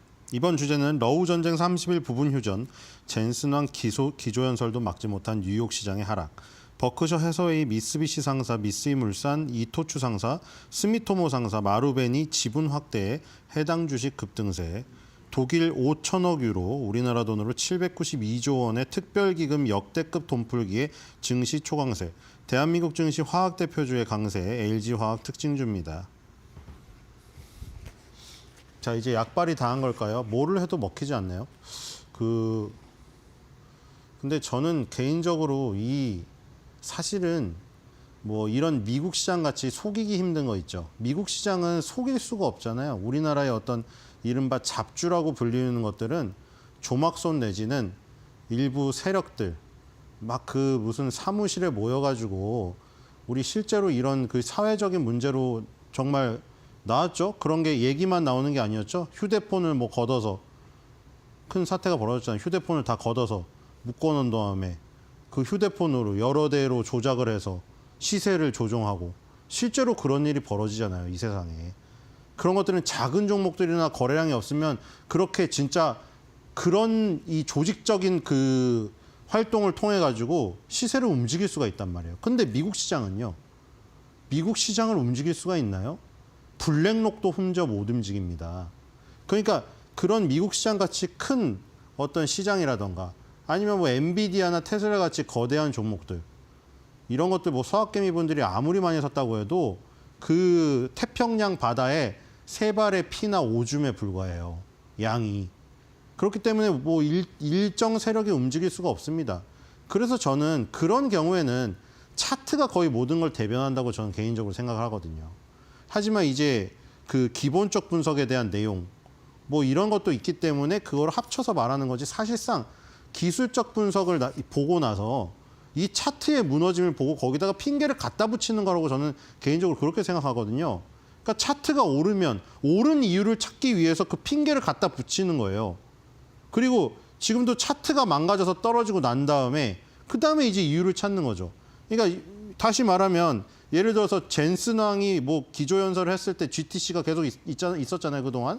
엔비디아가 굉장히 급등을 하고 차트가 예쁠 때는 젠슨 왕이 나와서 기조연설을 했는데 그게 굉장히 비전이 좋아서 올랐다. 이렇게 사실 차트의 모습을 보고 사후 해석을 갖다 붙이는 거고 지금같이 차트가 망가져가지고 꼬꾸라지고 있을 때는 젠슨 왕의 기조연설이 안 먹히네라고 핑계를 갖다 붙이는 거죠. 하지만 그 이전에 이미 차트가 예뻐지거나 차트가 망가지면서 이른바 미스터 마켓이라고 불리우는 우리가 알 수 없는 그 영혼의 존재가 모든 것을 관장하여 이 차트의 움직임을 나타낸다는 것이죠. 그렇기 때문에 지금도 마찬가지예요. 제가 지금 타이틀을 단 것도 뭐 러시아 우크라이나 전쟁 30일 부분 휴전도 젠슨왕 기조 연설도 막지 못했다. 이것도 사후 해석이죠. 어떤 내용이 얼만큼의 비율로 영향을 미쳐서 이렇게 하락세를 이끌어냈는지는 미스터 마켓만이 알 수가 있죠. 우리가 그냥 사후 해석은 여기에 뭐 러시아 우크라이나 30일 부분 휴전이 미국이 휴전을 제안한 것보다 굉장히 축소됐기 때문에 시장에 별로 큰 영향을 못 미쳤다라거나 아니면 젠슨왕이 기조연설을 했지만 지금까지 내놨던 것보다 이제 파급력이 없다거나 이런 것이 뭐 어느 정도 중첩이 되어가지고 망가졌네 이렇게 얘기를 하지 그게 정확히 세밀하게 몇 퍼센트, 몇 분의 1 정도의 영향을 얼만큼을 미쳤는지 누가 이거를 얘기할 수 있겠어요? 신도 얘기 못합니다. 신이라는 존재 위에 미스터 마켓이 있잖아요. 그러니까 우리는 사실 차트를 보고 행동을 하면 됩니다. 이미 이격이 상당히 많이 벌어져서 조정권에 이르러서 조정을 할 타이밍이고 지금 같은 경우에도 조정이 멈출 타이밍이 아니에요. 바닥이 출현을 하려면 V자 급반등이 나온다던가 W자 쌍바닥이 나와야 됩니다. 그러기 전에 오르는 것을 기대하고 계속 오를 수 있는 이 요소를 갖다 붙여가지고 계속 희망 고문의 해석을 하고 있는 건 아무 의미가 없는 행동이에요, 사실. 아까 누누이 말했듯이 미국 시장이라는 것 그리고 거대한 기업들은 누구 일정 세력이 움직이지 못한다는 전제하에 드리는 말씀입니다, 이게. 자, 어쨌든 그래서 다우, S&P 500, 나스닥, 필라델피아 반도체 지수가 빠졌죠. 그렇죠? 다 넘어갈게요. 다우 넘어가고요. 나스닥 넘어가고 차트만 볼게요. 자, 나스닥 약하고요. S&P 500도 약하죠. 필라델피아 반도체주 보세요. 자, 이 4대 지수 누구도 지금 두 번의 쌍바닥이 출현하지 않았죠. 언제나 바닥에서 탈출할 때는 두 번의 W자가 그려집니다. 그렇기 때문에 그런 W자가 그려지고 지금 밑바닥을 탈출하기 전까지는 어떤 긍정적인 요소도 안 먹혔거나 하고 해석을 할 수밖에 없어요. 여기서 무슨 예를 들어서 러시아가 푸틴이 전격적으로 모든 거를 받아들였다고 하더라도 차트가 W자를 그리고 올라가는 움직임이 없으면 그럼 또 그렇게 해석을 하겠죠. 푸틴이 다 받아들였지만 뭔가 꿍꿍이가 있어서 시장에 안 먹힌 거다. 이렇게 해석을 할 거예요. 그거 다 그냥 사후 해석입니다. 자, 뒤로 가보겠습니다. 결론이 뭔지는 아시겠죠? 그러니까 저는 뭐 하도 그 뭐 차티스트들이 차트에만 굉장히 저기해서 차트로 모든 걸 해석한다고 하면서 무슨 일정 어떤 차트의 특정 요소 하나 가지고 모든 것을 할 수 있게 마치 자기가 신처럼 그렇게 행동을 하고 그런 것 때문에 굉장히 뭐 제재를 많이 받고 뭐 망하는 케이스도 많았기 때문에 우리가 부정적인 눈으로 보는 것뿐이지 사실은 순수하게 차트의 움직임만 보는 거 그게 저런 누구도 움직일 수 없는 거대한 증시나 거대한 기업에서는 굉장히 중요합니다. 오히려 이런 옆에 이슈들 있잖아요. 이게 다 혼란스럽게 하는 거예요, 사실은. 해석이 다 다를 수가 있잖아요. 그렇죠? 어제 젠슨한 기조연설 어떤 분은 기조연설 보고 야 앞으로도 엔비디아의 어떤 상승 모멘텀이 많이 남았네 이렇게 해석할 수도 있는 거고 어떤 사람은 야 이제 젠슨아 얘기하는 거 맨날 똑같네 더 이상 이제 발전의 속도가 느려졌어 이렇게 부정적으로 해석하는 사람도 있어요. 무슨 얘기인지 아시겠죠? 이슈는 누가 보느냐 틀리단 말이에요. 자, 독일 증시를 보겠습니다. 독일 증시 다시 신고가에 도달했죠. 자, 이것도 마찬가지예요. 신고가에 도달해가지고 이제 고점 돌파를 눈앞에 두니까 여기다 이제 5천억 유로 792조 원 역대급 돈을 풀어가지고 독일 증시가 좋았네. 이렇게 해석을 하는 거예요. 근데 만약에 이게 막 꼬꾸라졌다고 생각해 보세요. 그럼 어떻게 뉴스가 나왔을까요? 5천억 유로 792조 원의 특별기금을 편성해서 돈을 왕창 풀었음에도 불구하고 독일 증시는 뭐 때문인지 체력이 약해서인지 안 먹혔네. 이렇게 해석을 하겠죠. 똑같은 사안을 가지고 차트가 어떻게 움직이느냐에 따라서 다르게 해석을 해서 언론에 보도가 된다고요. 투자자 여러분들도 그렇게 얘기를 하는 거고 다 사후의 해석이죠. 그 결론이 뭐예요? 이게 어떻게 차트가 어떤 방향으로 움직이느냐에 따라서 그 이슈를 갖다가 자기 요거에 맞추어서 해석해서 바꿔서 말한다고요. 그러니까 뭐가 먼저 저는 그렇게 생각한다고요. 차트의 움직임을 순수하게 바라보는 게 그게 우선이지 이건 해석은 그냥 갖다 붙이는 거예요 그냥. 자 어쨌든 간에 무슨 이유인지 몰라요. 근데 해석을 그렇게 붙인 거죠. 5천억 유로 돈 풀리기 해서 오른 것 같다. 근데 그것 때문에 올랐는지 뭐 때문에 올랐는지 몰라요. 미리 차트는 이미 움직였어요. 그래서 어쨌든 고점 돌파를 눈앞에 두고 있다는 거. 독일 증시가 강한 거는 팩트죠. 자 뒤로 가보겠습니다. 자 브라질 증시가 강합니다. 자 이것도 마찬가지죠. 브라질 증시가 지금 강한 이유를 그거를 나중에 해석으로 갖다 붙이는 건지 그 해석을 갖다 붙이는 그 시점까지 기다릴 필요가 없다는 거예요. 이미 전고점을 돌파할 때 추격 매수를 해서 참여하면 되는 거예요. 그 이유는 나중에 나온다니까요. 나중에. 뭐 브라질 증시가 뭐 때문에 좋았느냐는 나중에 나오고 그 이유도 갖다 붙인 거라고요. 우리가 그것까지 알 필요는 없어요. 이거 미스터 마켓만이 알고 있는 이유를 인간이 어떻게 알아요. 그리고 그거를 알아서 해석해서 붙이는 거는 언론사 기자들이 하는 일이에요. 기사 쓰는 사람들이. 우리는 투자를 하는 사람들은 이 지금 시세의 변화를 차트로 파악을 한 다음에 그 시점을 포착해서 들어가는 게 중요하지 거기서 뭐 때문에 좋아가지고 고점 돌파했는지 이유를 뭐 자기가 논문 쓸 거 아니잖아요. 그렇죠? 의미 없는 행동 같다. 자 뒤로 가보겠습니다.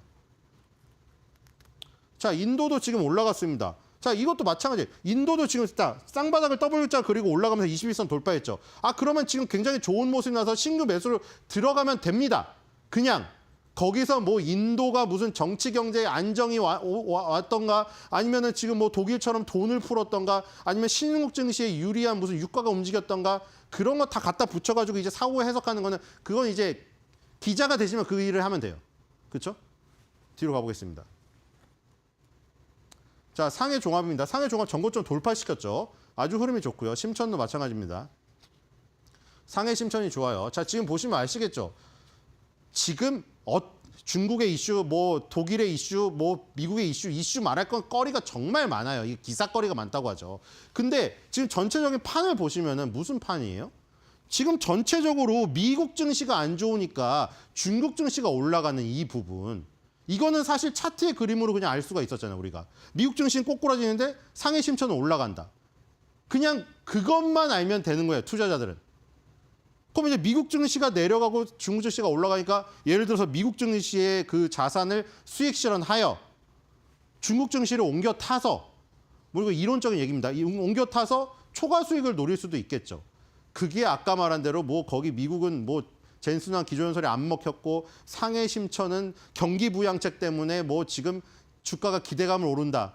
이런 것까지 다 서술하면서 그렇게 시간을 보낼 필요가 없다는 거예요. 뒤로 가보겠습니다. 자, 니케이 증시 지금 급등하고 있죠. 자, 어제 투갭이 나온 다음에 다시 또 장대 양봉이 나오고 있습니다. 자, 이렇게 되면 21선은 완전 안착하여 이제 60일, 120일선으로 지금 전진을 하기 시작하죠. 이 각도를 보세요. 이 각도보다 지금 올라가는 각도가 훨씬 가파르지 않습니까? 이게 바로 이제 반전의 신호라는 거예요. 아까 전에 이 지금 인도 증시는 W자 그렸잖아요. 이건 W자보다 더 강한 상승세입니다. 이 각도를 이겨낼 정도의 가파른 각도로 꺾어 올리는 완전 역V자죠. 이거는 W자보다 더, W자는 보일 정도이기 때문에 W가 나오는 거지, 이건 W가 안 된 게 너무 급하게 오르니까 W자가 굽어지지 않은 거예요. 아시겠죠? 이게 인도 같은 경우에는 굽어졌기 때문에 이렇게 W가 보이는 거고, 이건 W자가 보이지 않을 정도로 급등했기 때문에 더 강한 거예요. 지금. 뒤로 가보겠습니다. 자, 대만 봅시다. 대만은 지금 니케이보다 약한 모습이죠. 그렇죠? 11선 돌파 못했어요. 자, 뒤로 가볼게요. 자, 우리나라 증시 아주 좋습니다. 자, 웬일이죠, 이게 정말. 2020년도 초에 반짝할 줄 알았더니만 지금 3월 달까지 이어지고 있습니다. 이렇게 되면 봄으로 들어가는 이 초입의 시점까지 주가가 계속해서 좋습니다. 자, 갭을 다 메웠고요. 지금 2680을 향해서 가고 있는 아주 좋은 모습입니다, 지금. 자, 코스닥도 보겠습니다. 자, 코스닥도 기세가 좋아요. 대신 21선에 막혀 있는 모습이죠. 코스피가 역시 형님 노릇을 지금 제대로 하고 있다. 자, 뒤로 가볼게요. 오늘도 코스닥은 약보합이네요. 자, 이 원달러 환율이 완전히 죽질 않았어요. 참 죽으려고 하면 살아나고 죽으려고 하면 살아나네요. 그렇죠? 3일 전에 장대 음봉 나와서 망가질 줄 알았더니만 또 바로 장대 양봉이 나오네요. 그러니까 지금 이게 보시면 수렴하고 있죠. 수렴. 그렇죠? 여기서 한 방향으로 쭉 갔잖아요. 달러 가치가 급등했잖아요. 쫙. 여기 거의 지금 2024년도 10월 달부터 12월 2개월 동안 한 방향으로 쭉 갔다고요. 근데 지금은 거의 방향성이 없다고 보시면 됩니다. 지금 방향성이 없죠. 계속 오르락 내리락 하면서 이동평균선이라고 봉 다 밀집시키고 있죠. 지금 이게. 항상 이런 과정이에요. 이게 실타래 같은 거거든요. 실타래가 풀리면 한 방향으로 쫙 갔다가 그다음에 다시 실타래를 모으는 과정이 있어요. 지금 굉장히 모으는 과정이죠. 방향성을 결정할 때가 곧 오는데 지금 여기서 방향성을 결정짓는 건 뭐라고요? 뒤로 가볼까요? 외국인 수급이거든요. 결국. 자, 이거 다음에 나와요. WTI는 별 볼 일 없고 70달러 아직도 못 깼어요. 자, 오늘 1240억 다시 사는데 자, 코스닥은 938죠. 수급이 코스닥은 좋지가 않아요. 자, 뒤로 가볼까요? 거래소에서 굉장히 의미 있는 지금 수급이 나오고 있잖아요. 지금. 한 달 내에 이런 구간이 없었죠. 이렇게 이틀 연속 합해서 1조 산 적이 없어요. 지금 1조 판 적만 있었지. 수급이 완전 변했죠. 오늘도 1240억이면은 속도가 상당히 빨라요. 이렇게 되면 3일 동안 한 1조 5천억 원 살 수가 있거든요.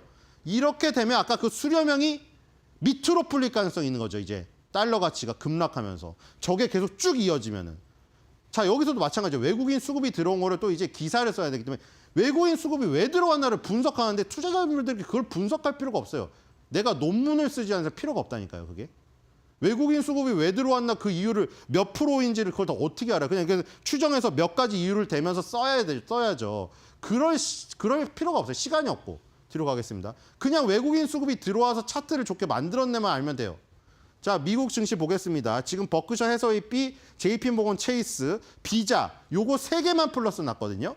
자, 뒤로 가볼게요. 방어주죠. 방어주만 플러스 났어요. 자, 일본 오늘 시가총액 1위 도요타가 2.55로 아주 좋은 모습이고 닌텐도 지금 스위치2 가을에 나오죠. 3.07 지금 좋은 모습입니다. 자, 그리고 미쓰비시가 2.24 오르고요. 자, 뒤로 가볼게요. 자, 대만은 오늘 일찍 제가 방송을 들어서 캡처 못했습니다. 대만은 10시에 열리죠. 10시에. 9시에 열리는데 시차가 1시간이라서 실제적으로 10시에 우리가 볼 수 있는 겁니다. 뒤로 가보겠습니다. 우리나라 10시에 하는 거랑 똑같다. 시차가 1시간 있습니다. 대만은. 자, 버크셔 해서웨이 A랑 B 놔뒀는데 A는 한 주가 비싸서 B로 살 수 있게 이렇게 해준 거죠. 자, 버크셔 해서웨이 이 소식이 나왔습니다. 자, 일본에 이제 그 주식 신고를 해야 되는데 거기서 밝혀졌어요. 이토츠 마르베니 미쓰비시 미쓰이 스미토모 일본 종합상사 지분을 종합 평균으로 해서 8.5에서 9.8로 확대했다. 이미 그 주주 서한에서 10% 이상 두 자릿수를 확대한다고 했어요. 근데 이제 일본 증권거래소에 신고한 내역을 보니까 실제로 5개 기업을 다 올렸다. 이런 지금 소식이 일본 거래소에서 나왔습니다. 뒤로 가보겠습니다. 그러면 오늘 일본에서 올랐겠죠. 일단 귀주모테주 오량액 중국부터 볼게요. 좋죠? 뒤로 가볼게요. 자, 그리고 심천은 요즘에 누가 활약하고 있죠? 네, 1등 CATL이 별 볼일 없는데 지금 비아디가 날아가고 있어요. 비아디가 역사상 신고가를 갔거든요. 지금 비아디의 차세대 충전 기술이 시장으로부터 폭발적 관심을 받고 있다고 합니다. 바로 이게 지금 테슬라가 약한 이유로 분석하고 있는 거죠. 그렇죠? 이것도 사후 분석이죠, 사실. 테슬라가 꼬꾸라진 게 앨런 머스크의 어떤 먼 미래의 어떤 몰락을 예상하고 떨어진 걸 수도 있어요. 근데 그건 누구도 미스터 마켓만 알 수 있다고 했죠. 근데 지금 당장은 이것이 아닌가 하고 기사가 나오는 거예요. 그러니까 비아디가 차세대 충전 기술을 내놨는데 경쟁사 대비 충전 소요 시간이 압도적으로 단축이 돼 버렸어요. 그래서 비아디를 사고 싶은 구매 심리가 요게 하나 더 늘었어요, 요소가. 충전을 자주 해버리면 충전 소요 시간이 단축돼 버리면 그게 없어지잖아요. 충전 소요를 자주 들려야 된다는 단점이 없어지니까 비아디 자동차로 몰리게 되고 비아디가 세계에 진출했을 때 테슬라의 점유율을 깎아먹게 됩니다. 그래서 지금 비아디는 신고가를 갔죠. 테슬라는 어제도 떨어졌어요. 자, 뒤로 가보겠습니다. 물론 그런 인과관계를 쓸 수 있을 만큼 합리적이긴 합니다. 그렇죠? 비아디가 올라오고 테슬라가 떨어지니까. 근데 비아디가 지금 충전 기술을 개발해가지고 그 좋은 부분이 테슬라의 몰락에 얼만큼 몇 프로 기여해야 하는가는 몰라요. 누구도. 자, 도요타 자동차 오늘 아주 좋죠. 혼다 자동차도 지금 같이 올라오고 있습니다. 자, 이 지금 또 미묘한 시점에 이렇게 일어나고 있는 겁니다. 테슬라가 몰락을 하고 있고 테슬라 지금 순간적으로 한 40-50% 마이너스 나신 분들 많아요. 고점에. 단기 고점에 몰려서. 도요타 지금 하이브리드에 이어서 전기차까지 내놓고 있는 상황이고 비아디는 새로운 차세대 충전 기술 내놨고 테슬라의 이 단기적인 하락세를 뚫고 도요타랑 비아디가 부양되고 있다. 주가가. 이 사실은 딱 보이죠. 차트로. 뒤로 가겠습니다. 자, TSMC는 뭐 별 볼일 없고요. 뒤로 가볼게요. 일본 거 보겠습니다. 자, 이토츠랑 마루벤이 두 개 뛰어났는데 급등하고 있죠. 자, 워렌 어제 버크셔 해서웨이가 방어주 성격으로 올랐는데 버크셔 해서웨이는 대부분 손해보험 회사로 지금 이루어져 있으니까 수익이 뭐 방어주 성격이기 때문에 살짝 강보합으로 올랐지만 그 내용이 버크셔 해서웨이에서 일본의 상사 지분을 늘렸다는 소식 때문에 오늘 일본 증시가 열리자마자 이토츠랑 마루벤이가 급등하고 있습니다. 아까 전에 말했던 그 5개 기업 중에 나머지 3개 기업도 다 급등하고 있어요. 정말 부럽죠. 상사 기업이 급등을 하고 있다 지금. 자, 뒤로 가보겠습니다. 자, 그다음에 지금 이거는 어제 겁니다. 대만은. 그렇죠? 대만은 10시가 넘어야 돼가지고 뒤로 가보겠습니다. 자, 석유화학 업종이 지금 가장 많이 오르고 있죠. 자, 위에 여러 가지 있는데 이 지금 한 종목이 이 전체 섹터를 왜곡시키는 게 많아서 실제적으로 볼만한 거는 석유화학. 오랜만에 보겠습니다. LG화학, 롯데케미칼, 금호석유, 대한유화, SK케미칼. 자, 우리나라 내노라는 화학 대기업들 다 들어가 있죠. 뒤로 가볼게요. LG화학, 롯데케미칼이 특히 지금 중요하죠. 왜냐하면 순수 화학 업체니까요. 물론 LG화학은 하이브리드라고 할 수가 있는데 둘 다 나프타 크래커 센터를 갖고 있는 NCG를 갖고 있는 기초 유분을 뽑아내는 회사이기 때문입니다. LG화학이랑 롯데케미칼 있고요. 차트 비슷하죠. 이게 월봉으로 보면 더 망가져 있는 상태거든요. 자, LG화학이 올해 1분기 흑자 실적 전망에 7% 오르고 있다. 이 얘기가 나오고 있고요. 지금 보니까 IBK 투자증권에서 나왔는데 실적 호인 요인으로 이자 비용이 증가했지만 영업적인 측면에서 에너지 저장 장치 수주 확대, 미국 합작법인 판매 증가로 인한 첨단 제조 생산 세액 공제가 증가했다고 분석했다. 이렇게 나오고 있습니다. 자, 이거의 공통점은 NCC를 갖고 있는 업체라고 했죠. 기초 유분을 뽑아내야 되는데 기초 유분이 그리고 나프타 크래커 센터라고 했잖아요. 나프타가 어디서 나냐면 원유에서 뽑아낸 것에서 일부가 나프타로 나와요. 근데 아까 전에 WTI 가격이 $70 밑에 있잖아요. 그러니까 나프타 가격도 싼 거예요. 그러니까 지금 여기서 나프타에서 뽑아내는 이 기초 유분의 가격만 조금 올라주면은 마진이 정유사보다는 조금 좋은 부분이 있죠. 근데 어쨌든 지금 오늘 오르고 있긴 하지만 아직 갈 길이 상당히 멉니다. 그래서 제가 뭐 워렌 버핏이 옛날에 삼성전자 폰도 썼다고 했는데 애플에만 투자하고 이렇기 때문에 뭐 그냥 한 바램일 수도 있어요. 그냥 바램입니다. 한 줄 매드평. 상사병에 걸린 워렌 버핏. 우리나라 화학주에도 상사병 하사하면 안 되겠니?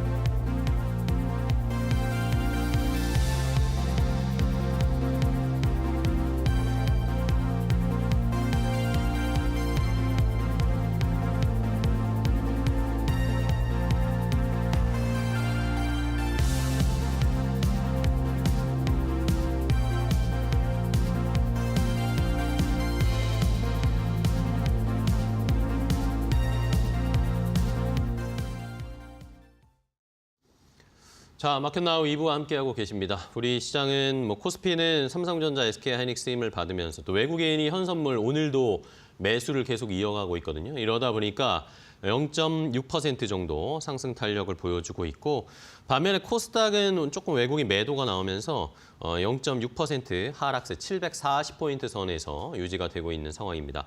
중국의 상하이 종합지수나 홍콩 항생지수, 중국 쪽의 출발 시장도 출발했는데 약보합권으로 출발해서 아직까지도 여전히 좀 약보합권 수준에서 머무르고 있고 일본 니케이 지수가 오히려 좋네요. 0.57% 오늘 상승을 보이면서 시장이 유지되고 있습니다. 우리 시장 뭐 최근에 어쨌든 계속 좋은 흐름, 이번 주에 특히 좋은 그런 영향을 보여주고 있거든요. 과연 이것이 왜 그럴까? 뭐 여러 가지 이유가 있을 수 있겠지만 뭐 이것도 한 축을 담당하지 않을까? 정치적인 불확실성이 좀 해결되지 않을까라는 기대도 외국인의 수급을 불러오는 거 아닌가라는 해석들도 있는 상황입니다. 자, 이데일리 인사이트 오늘은 조금 더 깊이 들어가서 시장에 영향을 줄 수 있는 지금 정치적인 이슈 보면서 투자 전략 세워보도록 하겠습니다. 자, 오늘은 이데일리 정치부장 피용익 에디터와 함께 이야기 나눠보도록 하겠습니다. 안녕하세요, 부장님. 네, 안녕하세요. 네, 반갑습니다. 방송 처음 뵙는데 네. 잘 부탁드립니다. 네, 오랜만에 나왔습니다. 네. 자, 요즘에 어쨌든 시장에서도 그렇고 우리나라에서도 지금 전 사회적으로 관심이 네. 집중되어 있는 것이 윤석열 대통령 탄핵 심판 이제 네. 어떻게 될 것인가, 네. 도대체 언제 결과가 나올 것인가, 이것에 지금 많은 집중과 또 한편으로는 많은 에너지를 거기다 저희가 쏟고 있는 상황입니다. 네, 그렇죠. 시장에서도 이것을 좀 불안불안하게 생각하고 있고 뭐 어쨌든 제일 궁금한 건 일단 첫 번째로 네. 이 탄핵 심판 이번 주에 뭐 결과 나올 거다라는 이야기도 있는데 뭐 지난주에도 근데 나올 수 있다 하고 또 늦춰졌고 네. 뭐 이런 이야기 나오고 있는데 뭐 정치부장님이시니까 주변에 듣는 또 소스들이 많으실 텐데 이번 주에 어떻게 결과가 나올 거라고 보세요? 이번 주에 결과가 나오려면 오늘 중으로 그 선고 기일이 나와야 되거든요. 그쵸. 보통 이틀 전에는 선고 기일이 나오고 그다음에 그 선고를 하니까 금요일까지 나오려면 오늘 그 선고 기일이 발표가 돼야 됩니다. 근데 지금 11시가 넘었는데 아직까지는 네, 그 속보 발표가 나온 된 거 건 없어요. 없어요. 저도 네. 계속 이 자리에 앉아서도 속보를 보고 있습니다만 아직까지 나온 걸로 없는 걸로 봐서 좀 어떻게 될지 이번 주에 안 나올 가능성도 조금 그 생긴 것 같습니다. 아까 처음에 방송 시작하실 때 최근 우리 증시가 좋아지고 있는 그런 흐름을 보이는 게 네네. 뭐 이런 약간 정치적 불확실성이 좀 거쳐가고 있는 게 아닌가 그런 기대감도 있다고 하셨는데 확실히 그런 기대감은 있겠죠. 이게 이번 주가 아니더라도 다음 주에는 또 더 늦어도 뭐 4월 초까지는 나올 네네. 거라는 기대감이 있는 건 확실한데 사실 어제 저녁에 그리고 오늘 아침까지만 해도 이게 선고 기일이 오늘 오전 중에는 11시쯤에는 발표가 되지 않을까 기대를 했습니다만 잘 모르겠습니다. 지금으로서는 조금 더 늦춰질 가능성도 있는 게 사실입니다. 알겠습니다.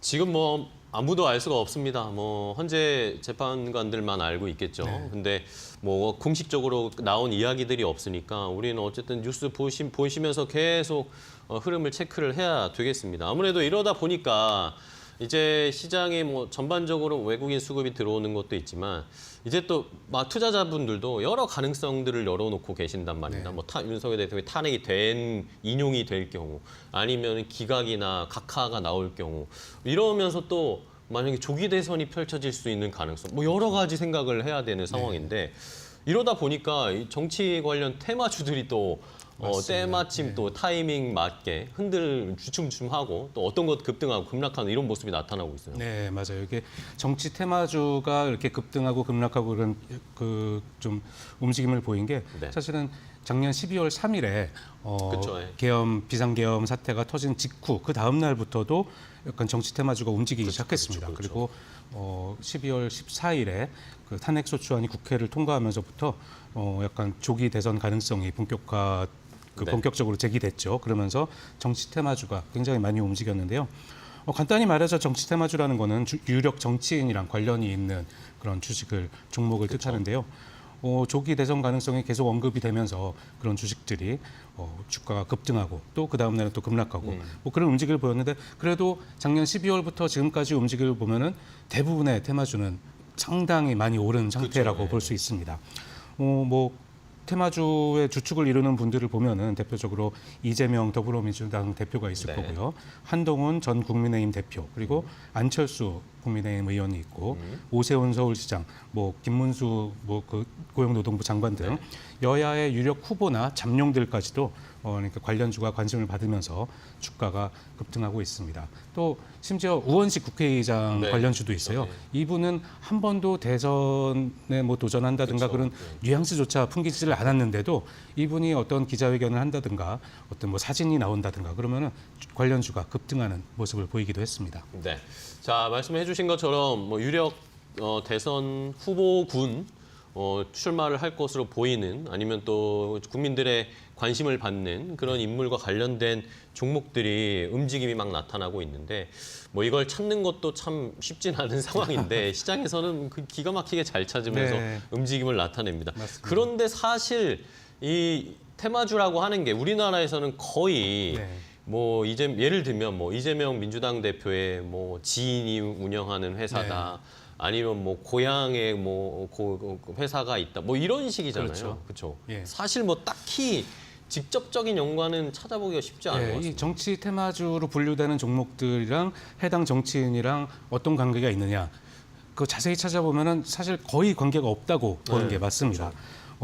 이재명 대표 관련주로 꼽히는 수산 INT라는 종목이 있어요. 네네. 여기는 거기 수산 INT 대표님이 이재명 대표의 캠프 후원회 공동회장을 맡았던 그런 예. 경력이 있다고 합니다. 네. 2018년도 그때 일인데 그런 이력으로 인해서 테마주로 분류가 됐고요. 그래도 어느 정도 인연은 있다고 볼 수 있죠. 네네. 또 오리엔트 전공도 테마주로 분류가 되는데요. 그쵸. 이 회사는 이재명 대표가 젊었던 시절에 오리엔트 시계 계열사 중 오리엔트 시계에서 일을 했었는데 그쵸. 그 계열사라는 이유로 또 테마주가 됐습니다. 지금은 두 회사가 어떤 관계가 있는지 전혀 그런 게 없는데도 그냥 테마주로 분류가 되는 거고요. 또 토탈소프트라는 회사가 있습니다. 네. 여기는 이 회사의 대표가 이재명 대표와 같은 중앙대학교 동문이라는 이유로 또 테마주로 분류가 됩니다. 동신건설이라는 회사도 있는데요. 여기는 이재명 대표의 고향인 경북 안동에 이 회사가 위치해 있다고 해서 테마주로 분류가 됩니다. 네. 이렇게 사실상 뭐 큰 관계가 없어 보이는데도 이런저런 학연이라든지 지연 뭐 그런 것들을 막 추려내가지고 찾고 그렇죠. 하는 거죠. 예, 그래서 거기 테마주에 편입을 시키면 이 주가가 또 어떻게든 오르고 그러다 보니까 이게 투자자들 어떤 또 커뮤니티 같은 데서 이런 테마주 찾기 이런 열풍도 불고 있는 게 아닌가 싶고요. 또 보면은 이재명 테마주만 있는 것도 아니죠. 네네. 또 한동훈 전 국민의힘 대표. 그 네. 한동훈 대표의 테마주도 있는데요. 보면은 오파스넷이라는 회사가 있습니다. 네, 그렇죠. 여기는 대표이사가 한동훈 전 대표랑 사법연수원 동기다. 그래서 테마주로 분류가 됩니다. 실제로 두 사람이 어떤 친한 사이였는지 뭐 같이 뭐 식사를 하고 말을 나누는 사이인지 그런 건 아무도 모르지만 그쵸. 일단 사법연수원 동기라는 그것 때문에 테마주로 묶여 있고요. 대상홀딩스는 유명하죠. 네네. 여기는 한동훈 전 대표의 고등학교 동창인 배우 이정재 씨. 네. 이정재 씨랑은 뭐 사진도 같이 찍고 뭐 그런 게 많이 나왔었잖아요. 식사도 같이 하고 그랬죠. 이정재 씨의 이정재 씨와 연인 관계인 임세령 부회장이 있는 회사라고 해서 대상홀딩스 여기가 또 테마주로 분류가 되고 있습니다. 네. 이 밖에도 뭐 김무주 장관도 있고 오세훈 시장도 있고 뭐 여러 가지 여러 정치인들의 테마주가 있는데요. 전부 하나씩 이렇게 좀 자세히 들여다보면 이거랑 주가랑 무슨 관계가 있을까 싶을 네. 정도로 큰 상관은 없다고 보시는 게 맞는 것 같습니다. 그렇습니다. 자, 찾고 완전 관계가 없다는 건 아니지만 너무 이거는 뭐라고 해야 될까? 인위적이고 자기적이죠. 너무 원인을 찾고 심지어 미국 대선할 때 트럼프 수혜주라고 해서 트럼프랑 동문이다 이런 네, 이야기도 그렇죠. 예. 바이든과 동문이다 하버드 동문 이런 식의 테마주도 우리나라에서 나오니까요. 근데 아까 말씀해 주신 것처럼 우원식 국회의장의 네. 테마주도 또 한때 작년에 이제 탄핵 이 절차, 이 국회에서 탄핵 네. 이 절차를 밟을 때 그때 또 한참 막 부각이 많이 됐었잖아요. 네, 맞습니다. 우원식 의장이 그 경찰들이 맡고 있는 국회 담을 네, 넘어서 넘어가서. 탄핵을 막았다, 그 계엄을 막았다, 이제 그런 사진이 돌면서 굉장히 주목을 받았었는데요. 그러면서 우원식 의장 테마주가 네. 주가가 급등하는 일이 있었습니다. 어떤 테마주냐면은 뱅크웨어 글로벌이라는 회사인데요. 작년에 상장한 회사거든요. 여기도 근데 딱 이렇게 자세히 들여다보면 큰 상관은 없어 보입니다. 네네. 이 회사의 대표가 우원식 의장이랑 같은 경동고등학교 출신이다. 이거밖에 공통점이 없는데 이유 하나로 뱅크웨어 글로벌 주가가 그날 급등했고요. 또 그 이후에도 우 의장님이 계속 기자회견을 하거나 중대 발표를 하거나 그럴 때마다 뱅크웨어 글로벌 주가가 이렇게 한 단계씩 뛰는 그런 모습을 보이기도 했습니다. 그런데 주의할 거는 그렇게 급등을 했다가 또 별다른 또 소식이 없으면 왜냐하면 우 의장님 같은 경우는 어떤 대선 후보 잠룡 그런 걸로 꼽히고 지금 여론조사 대상이 아니기 때문에 그런 테마를 지속하게 할 만한 그런 동력이 없는 게 사실이거든요. 관심이 떨어지면 주가도 또 떨어지고 또 기자회견하면 또 오르고 그런 모습을 계속 보이고 있습니다. 네. 자, 이렇게 정치 테마 이야기를 좀 하고 있는데 속보가 있어서 간단하게 좀 전해드릴게요. 국회 이야기나 현재 이야기는 아니고요. 금감원에서 지금 홈플러스 대주주 MBK 파트너스 관련해서 오늘 오후에 검사를 착수하겠다라는 지금 소식이 전해지고 있습니다. 이복형 금감원장이 직접 코멘트를 한 것으로 보입니다. MBK 측이 어쨌든 홈플러스 사태와 관련해서 김병주 회장이 사죄를 출연하겠다라고까지 얘기는 했는데 일단은 금감원에서 오늘 오후에 MBK 파트너스를 검사 시작 착수한다라는 이야기가 나오고 있네요. 이거는 계속 이슈는 저희가 다뤄드리고 있으니까 한번 체크해 보시면서 대응해 보시기 바랍니다. 자, 우원식 의장 이야기까지 했습니다. 근데 또 잠룡 중에 한 명이라고 하는 안철수 의원도 사실 안철수 의원은 전에 대선에 출마했을 때나 서울시장에 나갈 때나 그때마다 계속 테마주가 그렇죠. 우리가 이제 고정적으로 생각하는 것들이 좀 있잖아요. 네, 안철수 연구소라는 이름의 그쵸, 회사였죠. 안랩. 지금은 안랩인데요. 안랩은 안철수 의원이 1995년에 직접 설립한 회사고 그 당시 이름이 안철수 연구소였죠. 그리고 최초의 순수 국산 안티바이러스 백신을 만든 유명한 회사입니다. 올해 창립 30주년이 된 기업인데요. 처음에 설립 초기에는 안철수 의원이 직접 CEO를 맡았다가 안 의원님이 2005년에 카이스트 교수로 가면서 CEO를 그만뒀고 이후에 전문 경영인 체제로 지금까지 이어지고 있습니다. 물론 지금도 안철수 의원이 지분의 16% 넘게 넘게 갖고 있기 때문에 정치 테마주 가운데 거의 유일하게 직접적인 연관이 있는 그런 종목이라고 할 수 있겠죠. 그런데 안철수 의원이 얼마 전에 이데일리랑 인터뷰를 했는데요. 정계 은퇴 후에도 안랩 경영이나 그런 거에 절대 관여하지 않고 고문직 같은 것도 맡지 않을 거다. 그렇게 또 말씀을 하셨습니다. 그래도 안랩의 최대 주주가 안철수 의원이다 보니까 안 의원님의 이런 정치 행보에 따라서 안랩 주가가 왔다 갔다 등락하는 거는 어쩔 수 없는 부분인 것 같습니다. 네. 자, 안철수 의원의 안랩 대표적인 안철수 의원의 테마주인데 이번에도 어떻게 움직일지 한번 저희도 추이는 지켜보도록 하겠고요. 자, 근데 아까도 살짝 언급을 해주셨지만 사실 이 정치 테마주가 저희 또 주식시장이나 이렇게 방송할 때 항상 조심해야 된다라고 저희도 꼭 코멘트를 해드리거든요.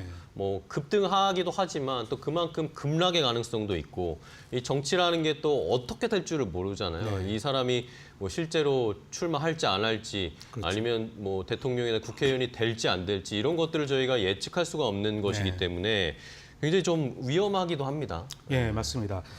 이재명 대표 관련주로 꼽히는 오리엔트 전공이라는 종목이 네네. 있어요. 그 회사 주가를 보면은 개엄 당시에 한 1,000원 정도 했었거든요. 그런데 최근에는 한 10,000원이 넘었습니다. 그러니까 10배가 오른 거죠. 오늘 쌍둥이. 9,460원이네요. 네. 그러니까 거의 10배 이렇게 거의 10배 가까이 됐네요. 됐는데요. 그러니까 이런 테마를 잡아가지고 보유를 하면은 큰 수익이 나다 보니까 너도 나도 올라타려고 하는 그런 경향이 있습니다. 그런데 이게 처음과 끝만 보면 10배 가까이 올랐지만 중간중간에 보면 급등락을 굉장히 반복을 했었거든요. 윤석열 대통령 구속 취소 결정이 난 날만 해도 초반엔 상승하고 있다가 취소 결정이 나오니까 장중에 18%또 빠졌고 네네. 또 그러다가 또 낙폭을 줄이면서 결국 마감을 했는데요. 하루만 봐도 이렇게 변동성이 크다 보니까 네. 매수 시점을 잘못 잡고 들어가면은 오히려 큰 손실이 날 수 있다. 뭐 이렇게 볼 수 있습니다. 물론 탄핵 선고 결과가 나오고 만약 조기 대선이 치러지고 그러면 또 이 종목의 주가가 지금보다 더 오를 수도 있겠죠. 근데 또 이게 어떻게 될지 모르는 일이기 때문에 하나같이 전문가들은 조금 위험하다고 이렇게 경고도 하고 있다는 점을 염두에 두면 좋겠습니다. 네, 그렇습니다. 어쨌든 뭐 변동성이 너무 심하니까 진짜 뭐 트레이딩을 빨리빨리 잘하실 수 있는 분이면 모르겠지만 그냥 뭐 막연하게 정치 테마주가 좋다니까 가지고 계신다거나 사서 그냥 기다린다거나 하면은 또 되게 스트레스를 많이 받으실 수도 있는 그런 종목들입니다. 자, 그러면은 8년 전으로 저희가 한번 기억을 되돌려 볼까요? 8년 전에는 이제 박근혜 전 대통령이 네. 탄핵을 결국에 인용하면서 탄핵이 인용되면서 그렇죠. 예. 이제 대통령직에서 물러나게 됐습니다. 그 당시에는 어땠는지 테마주들의 움직임을 쭉 보면 이번에도 약간 학습 효과로 저희가 알 수 있지 않을까요? 네, 그 학습 효과 말씀하셨는데 이 당시의 주가 흐름을 보면 이게 무서워가지고 함부로 투자하지 못하겠다 싶은 생각이 들 수도 있을 것 같습니다. 그 박근혜 전 대통령 탄핵 선고가 나온 게 2017년 3월 10일이거든요. 네네. 그 당시에 탄핵이 선고되면 지금이랑 똑같은 마찬가지로 조기 대선이 열리는 그런 구도였는데 그 당시 유력 주자가 문재인 전 대통령이었습니다. 그러다 보니까 선고 한 달 전부터 문재인 테마주였던 DSR이라는 종목이 네네. 한 달 동안 55% 상승을 했거든요. 그런데 정작 선고가 나오고 대선이 열렸는데 대선 전국이 시작됐는데 그 이후로 한 달간은 오히려 20% 빠졌습니다. 탄핵 인용이 되고 네. 선거 때까지 네, 떨어졌어요. 유력한 대선 후보였고 실제로 대통령 당선됐었죠. 그쵸. 그런데도 일단 선고가 나오고 대선 전국이 시작되니까 주가는 오히려 빠지는 그런 현상이 나타났습니다. 이게 재료가 소멸됐다 그렇게 본 거죠. 뉴스에 팔라는 말도 있듯이 그렇게 돼서 이게 주가가 떨어진 거에서도 볼 수 있듯이 이번에도 마찬가지일 것 같아요. 만약에 그렇겠네요. 조기 대선이 뭐 만약에 열린다고 하더라도 지금 뭐 테마주로 오르고 있는 주식들이 계속해서 오를 수 있을지는 그건 또 두고 봐야 될 문제인 것 같습니다. 네, 그렇습니다. 자, 말씀해 주신 거는 어쨌든 8년 전의 경험을 생각해 보면 지금 또 이재명 대표의 테마주라고 불리는 게 많이 올라와 있는 상황인데 네. 뉴스에 이제 매도가 나오면서 주가가 좀 조정받을 가능성이 있다라는 걸 한번 과거의 경험으로 저희가 유추를 해보도록 하겠고, 자, 그러면은 아까도 말씀을 한번 질문 드렸지만 아까 그게 제일 궁금해서 처음 질문 드리긴 네. 했어요. 실제로 이번 주에 나오는 것인지 아니면 진짜 뭐 4월 초로 넘어간다 뭐 그런 말도 나오는데 네. 이거를 어떻게 지금 취재하신 결과나 정보들을 취합하시면 어떻게 지금 보고 계세요? 네, 저도 지금 계속 뉴스를 보면서 지금 방송을 하고 네네, 있는데요. 그렇죠. 이게 지난주에는 지난주 금요일이 유력하다고 했다가 그러니까요. 또 지난주가 넘어가면서 이번 주 이번 주 금요일이 금요일, 유력하다 그런 얘기가 나왔었죠. 근데 만약 오늘 선고일이 나오지 않으면 이번 주는 또 그냥 건너가는 넘어가야죠, 거거든요. 그렇죠. 그럼 또 다음 주 금요일이냐 뭐 그런 얘기가 나올 거고 뭐 아예 지금 말씀하신 대로 4월 초 얘기도 나오고 있습니다. 그러니까요. 다음 주에 그러니까 3월 26일이죠. 그때 이재명 민주당 대표 그 2차 그쵸. 그 재판 결과가 판결이 나오기 나오죠. 때문에 그 이후에 또 선고가 나온다는 뭐 그런 예측도 있고 사실 지금 어떻게 될지는 아무도 모르는 일이고 헌법재판소 주변에서 들려오는 얘기를 들어보면은 네네. 헌법재판관들이 굉장히 치열하게 토론을 벌이고 있다. 이게 의견 합치가 안 되고 있는 거죠. 네네. 뭐 이게 여론은 뭐 한쪽으로 기울 수 있어요. 그 여론조사 나오는 걸 보면은 인용이 돼야 된다는 게 한 60% 70% 이렇게 나오고 있는 것 같은데 헌법재판이라는 거는 여론으로 하는 게 아니고 법리를 따져야 되기 때문에 그쵸. 이 재판관들께서 굉장히 치열하게 법리를 다투고 있다. 그런 얘기가 들립니다.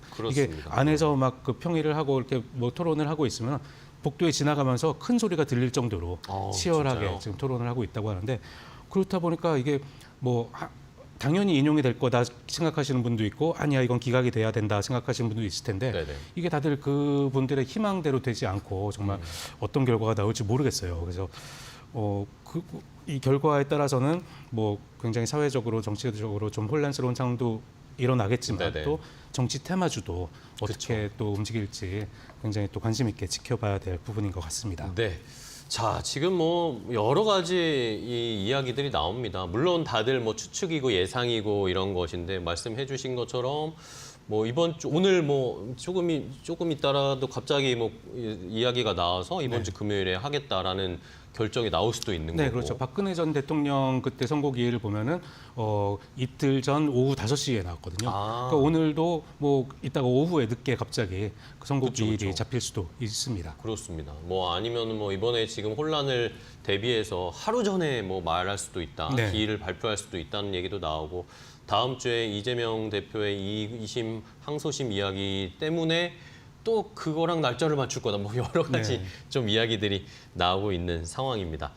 자, 이렇게 오늘 피영익 에디터 이데일리 정치부장과 함께 이야기를 나눠봤는데요. 아직까지 뭐 확정된 것은 없지만 이 정치 테마주 투자는 유의하셔야 된다는 건 네. 저희가 다시 한번 좀 말씀을 드리면서 오늘 좋은 인사이트 주셔서 감사하고 다음에 또 이제 정치 관련된 또 이벤트나 이런 게 있으면 또 한번 출연하셔가지고 좋은 인사이트 부탁드리겠습니다. 네. 네, 오늘 고생하셨습니다. 네, 고맙습니다. 고맙습니다.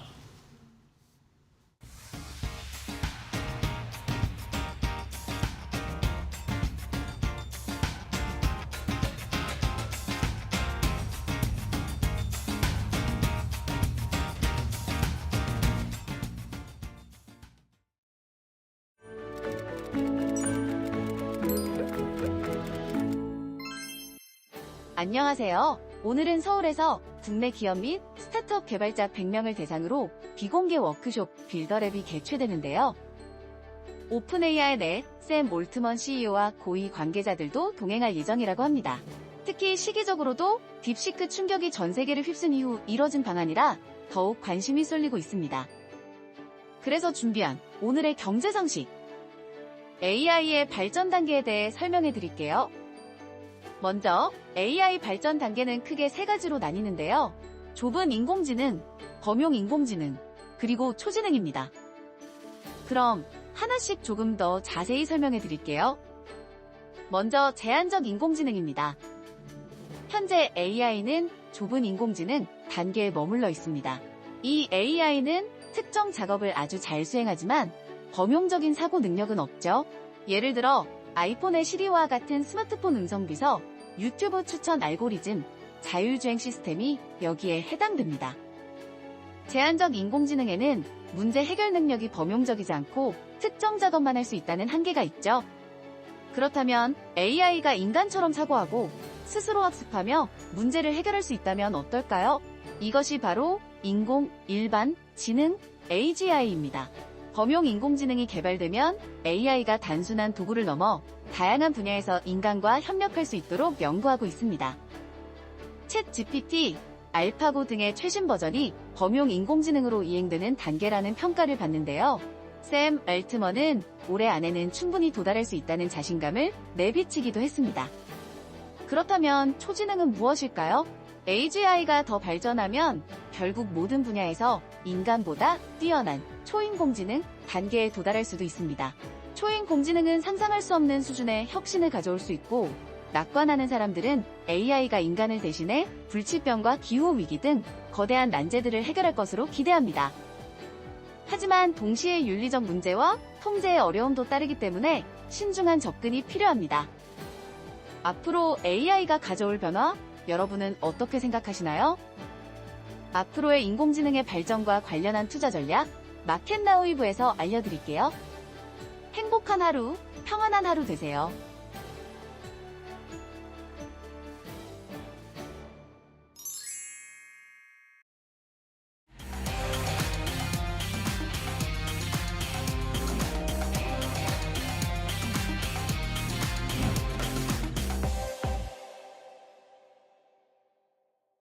대담한 대담 시작하겠습니다. 요즘 안과 밖으로 신경 쓸 요소가 상당한데요. 오늘 박순영 작가 모셨거든요. 어떤 이야기로 잘 풀어볼 수 있을지 의견 들어보도록 하겠습니다. 작가님 어서 오세요. 네, 안녕하십니까. 네, 굵직한 이슈가 이번 주에 좀 상당히 많은 것 같습니다. 예. 네, 피로도도 좀 높아지는 것 같고 주 후반으로 가고 있는데 오늘 예. 어떤 얘기를 함께 좀 나눠볼까요? 오늘 얘기는 이제 금융당국에 대한 이제 따끔한 회초리 되겠습니다. 이제 예. 금융당국이 사실은 이제 공정성, 객관성, 중립성을 지켜야 되는데 지금 이제 공정성과 중립성을 좀 이제 상실한 모습을 많이 좀 보이고 있어서 이제 이 부분에 대해서 좀 지적을 해야 되겠다 싶어서 이제 방송을 준비를 했고요. 이제 PPT 하나 보내주십시오. 네, 나왔습니다. 예, 그 비상계엄 이제 선포할 당시에 이제 경제에 좀 암울한 영향을 미치지 않을까 하는 이제 얘기들이 많이 있었습니다. 지금 그거는 뭐 당연히 그렇게 좀 생각할 수 있는 부분이고요.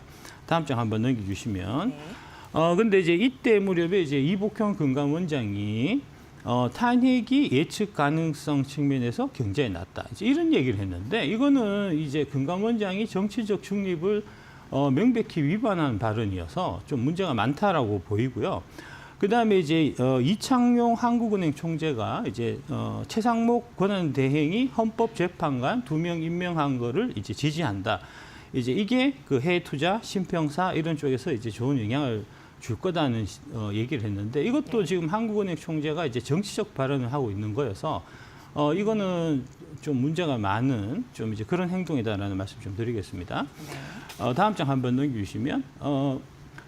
비상계엄 이후에 사실은 이제 미 증시가 계속해서 특히 올해 들어가고 좀 많이 나쁜 모습을 이제 계속해서 보여주고 있는데 그에 비해서 한국 증시는 계속해서 좀 선방하는 모습을 보여주고 있습니다.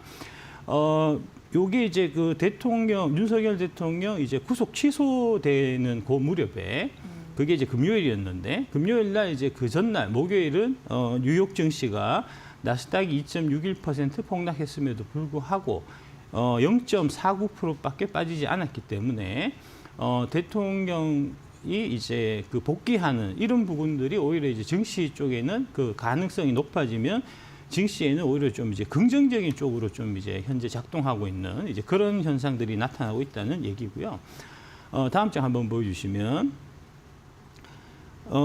지난주에 이제 나스닥이 4% 폭락한 날이 있었는데 그날도 한국 증시는 이제 마이너스 1.28% 이제 하락하는데 그쳤고 그 다음 날 1.37% 상승하면서 전날에 이제 하락폭을 완벽하게 만회하는 이제 좀 그런 모습을 보였습니다. 다음 장 한번 보여주시면 비상계엄 그 이제 사태 비상계엄을 선포한 날짜가 이제 12월 3일 여기 이제 왼쪽 그 수직 막대 그래프 있는 이제 조시점이고요. 네. 저걸 한번 보시면 그 비상계엄 선포하고 그 다음에 이제 한 3일 정도 추가적으로 이제 주가가 좀 떨어진 다음에 그 이후에는 지금 상승을 이제 금방 이 회복을 했고 그 이후에 상승을 지금 지속 중이어갖고 코스닥의 경우에는 지금 비상계엄 선포한 그날 기준으로 해서 한 15% 정도 지금 상승해 있는 상태고요. 반면에 나스닥 같은 경우는 이제 그 무렵이 이제 최고치 2만을 찍었던 시점이고 그 이후에 올해 들어갔고 지금 급락하면서 한 15% 정도 좀 하락해 있는 상태입니다. 그러니까 이제 한국 증시가 이제 비상계엄 선포한 이후에 한국 증시는 15% 올랐고 나스닥은 15% 떨어졌으니까 한국 증시가 이제 30% 미국 증시에 비해서 오히려 강세 현상을 지금 나타내고 있는 이 부분은 되게 좀 특이할 만하고요. 아마 이제 금투세 폐지된 거에 영향을 좀 많이 받는 것 같습니다. 네. 다음 보여주시면 연말쯤에 이제 탄핵 정국의 연말 특수가 실종되고 있다. 한국 경제 더 꼬꾸라지나 해서 이제 윤석열 대통령이 비상계엄을 선포한 결과 연말 특수가 사라져서 이제 경제가 좀 심각한 위기에 좀 빠지지 않나 하는 이제 그런 얘기들이 많이 있었고요. 통계청에서도 이제 실제 연말 특수, 연말에 이제 소비가 많이 줄었다 하는 이제 그런 발표를 하면서 이제 뭐랄까 사람들의 심리를 좀 불안하게 한 바가 있는데 다음 장 보여주시면 그게 잘못됐다는 겁니다. 기업 때문에 연말 소비 줄었다더니 한 달 만에 말 바꾼 엉터리 통계청에서 실제로는 작년 12월 달에 이제 계엄 여파에도 불구하고 소매 판매는 오히려 0.2% 증가했습니다. 그러니까 이제 비상계엄에 따라 갖고 소비가 줄지도 않았고 주가도 올랐어요. 근데 이제 이게 정치적인 목적 이런 부분들 때문에 이제 자꾸 반대로 얘기하는 좀 이런 현상들은 좀 이제 지양돼야 되지 않나 싶고요. 다음 장 한번 보여주시면 지금 이제 그 거래소에 보시면은 이게 이제 그 월 오브 아너라고 명예의 벽이라는 데가 있습니다. 예, 이제 예. 한국 거래소에 방문한 이제 고위 정치인들이나 이제 관료나 이런 분들이 이제 방문하고 방문한 방명록을 적으면은 그거를 이제 신년회 같은데 이제 오시는 거죠. 그렇죠. 네. 예. 그렇게 해서 이제 쭉 이렇게 그 명판으로 해서 지금 이제 붙여놓은 건데 이게 지금 문제가 뭐냐면은 윤석열 대통령 명판이 저기 원래 있었습니다. 근데 그거를 지금 대통령 헌법재판소에서 대통령 탄핵이 인용되지도 않았는데 미리 내렸어요. 이거는 이제 한국거래소가 뭐랄까 좀 정치적 행위를 한 거라고 좀 볼 수 있고요. 이게 좀 문제가 좀 심각한 것 같습니다. 예. 이게 이제 그 대한민국은 아시다시피 헌법상에 이제 무죄 추정의 원칙이 있기 때문에 그 무죄 추정의 원칙에 따라서 지금 이제 그 오른쪽에 이제 위에서 5번째 줄에 보면은 이제 민주당이 이재명 당대표 현판은 그대로 걸려 있습니다. 네. 이재명 당대표 같은 경우도 이제 많은 여러 가지 이제 그 이 소송 이런 부분들에 지금 이제 걸려 있어서 형사 재판을 받고 있지만 이제 대한민국의 그 헌법상의 원리 무죄 추정의 원칙에 따라서 죄가 확정되지 아니하였기 때문에 저 현판을 내리지 않았는데 윤석열 대통령은 지금 죄가 확정된 게 하나도 없어요. 탄핵 심판이 지금 통과된 게 아니거든요. 근데 이제 국회에서 탄핵 인용 절차가 이제 통과되자마자 현판을 내린 거는 저거 이 거래소에서 좀 이제 정치적인 행위를 한 게 아닌가 하는 좀 말씀을 지적을 할 수밖에 없다는 좀 말씀을 드리고 싶고요. 다음 장 쭉 넘기시면 쭉쭉 넘기시고 쭉쭉 넘겨주시죠. 지금 이제 그 상법 개정 관련해 갖고 이제 증시 부양 때문에 상법 개정을 해야 된다는 이제 말씀을 하시는데 그거는 크게 잘못된 겁니다. 상장돼 있는 주식은 상장돼 있는 주식 회사는 대략 한 2천여 개예요. 이제 2021년 기준으로 해서 이제 2,200개고요. 그러니까 2,200개 상장 주식에 해당되는 법률은 자본시장법이고요. 상법은 모든 회사에 다 적용이 되기 때문에 대한민국의 주식회사는 40만 개입니다. 그러니까 2,200개의 회사에만 적용을 하기 위해서 상법을 건드린다고 하는 거는 아무런 상관없는 39만 8천여 개까지 같이 건드리는 거기 때문에 저 얘기는 전혀 정치 부양하고는 관계가 없어요. 이제 지금 국민의힘 쪽에서는 이제 정치 부양하고 뭐 그런 얘기를 하려면 자본시장법을 건드려 갖고 뭐 얘기를 해야지 상법을 건드리는 거는 너무 과하게 지금 건드리는 거다 하는 이제 얘기를 하고 지금 민주당하고 이제 MBK 같은 사모펀드는 이제 상법을 건드려야 된다라고 얘기하는데 그거는 다른 속셈이 있기 때문에 그런 겁니다. 예. 다른 MBK 관련해서는요. 예. MBK는 이제 당연히 상장 기업만 이제 인수 대상으로 하는 게 아니고 이제 비상장 기업 같은 경우도 인수 대상으로 하기 때문에 상법을 고쳐야 자기들한테 유리하겠죠. 이제 뭐 그런 얘기고요. 다음 장. 재계가 우려하고 있는 게 이제 첫 번째로 이제 그 주주 충실 의무 이게 이제 결국은 배임 소송으로 갈 수가 있기 때문에 이제 이 배임 소송으로 가게 되면은 결국 이제 김앤장 같은 이제 기업형 로펌들이 이제 특수를 누리게 될 거고 그 다음에 두 번째로 이번에 이제 이 그 상법 개정 올라가 있는 게 이제 전자주총 의무화인데 이게 이제 전자주총이 지금 선거관리위원회 K보팅 시스템을 사용하고 있기 때문에 과거에 이제 프로듀스 101이나 프로듀스 48 같은 경우가 이제 이 투표 조작으로 문제가 된 적이 있었잖아요. 예, 그게 K보팅을 써서 그런 거거든요.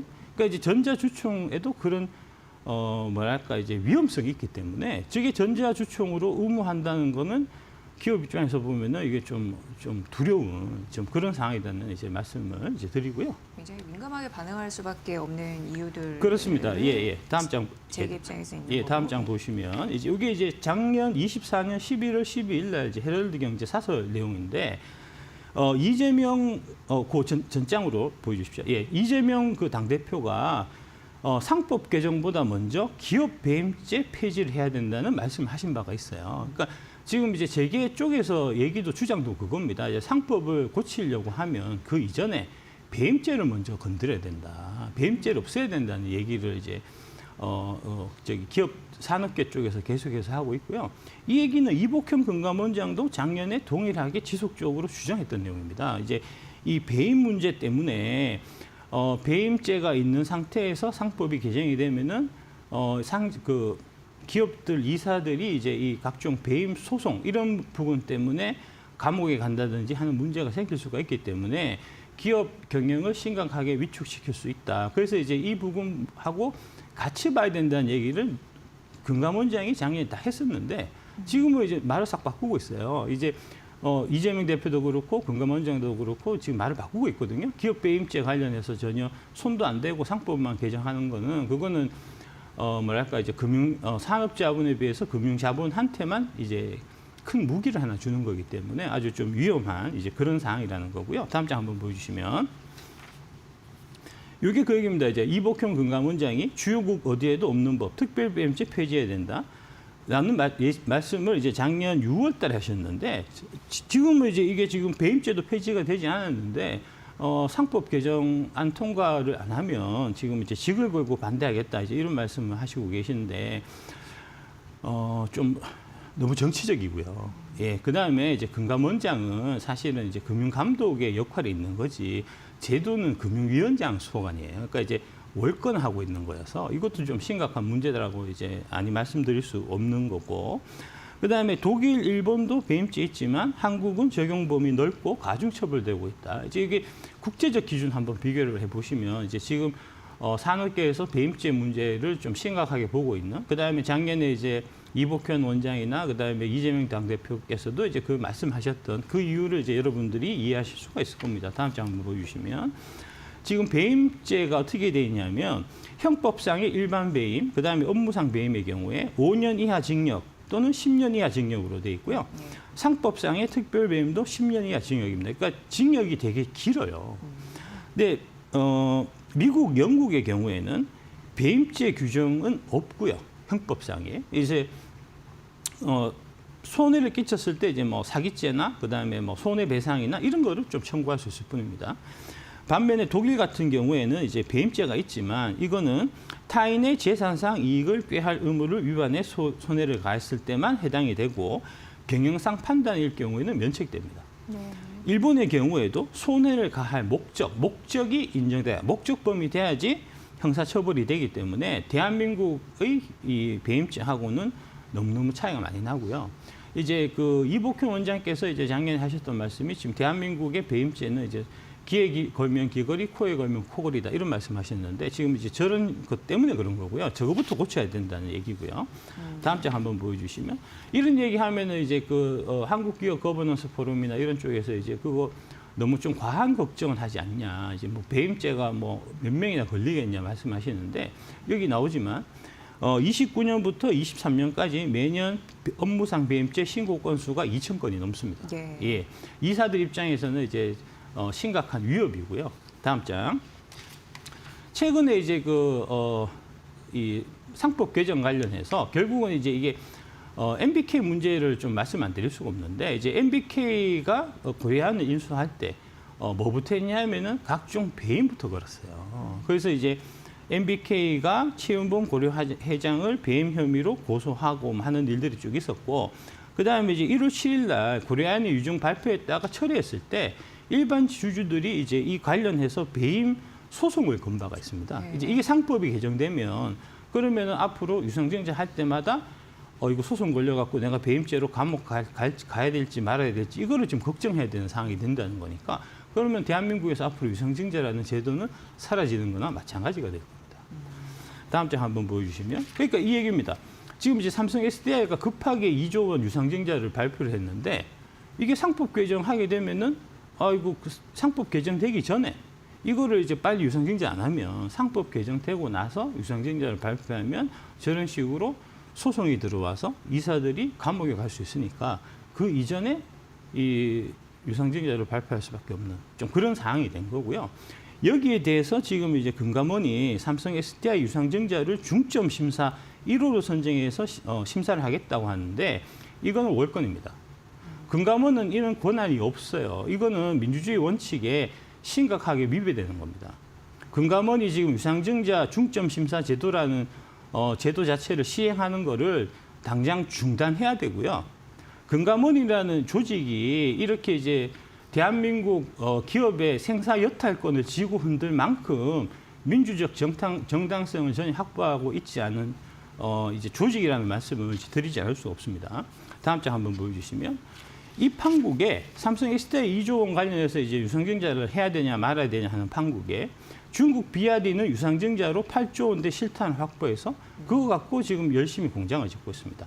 지금 삼성 SDI도 마찬가지로 최근에 이제 GM이나 뭐 그다음에 그런 기업들, 자동차 기업들로부터 이제 수주가 있었잖아요. 네. 이게 좋은 소식이 있었는데 아니 GM에 배터리 만들어서 납품하려면 공장 지어야 될 거 아닙니까?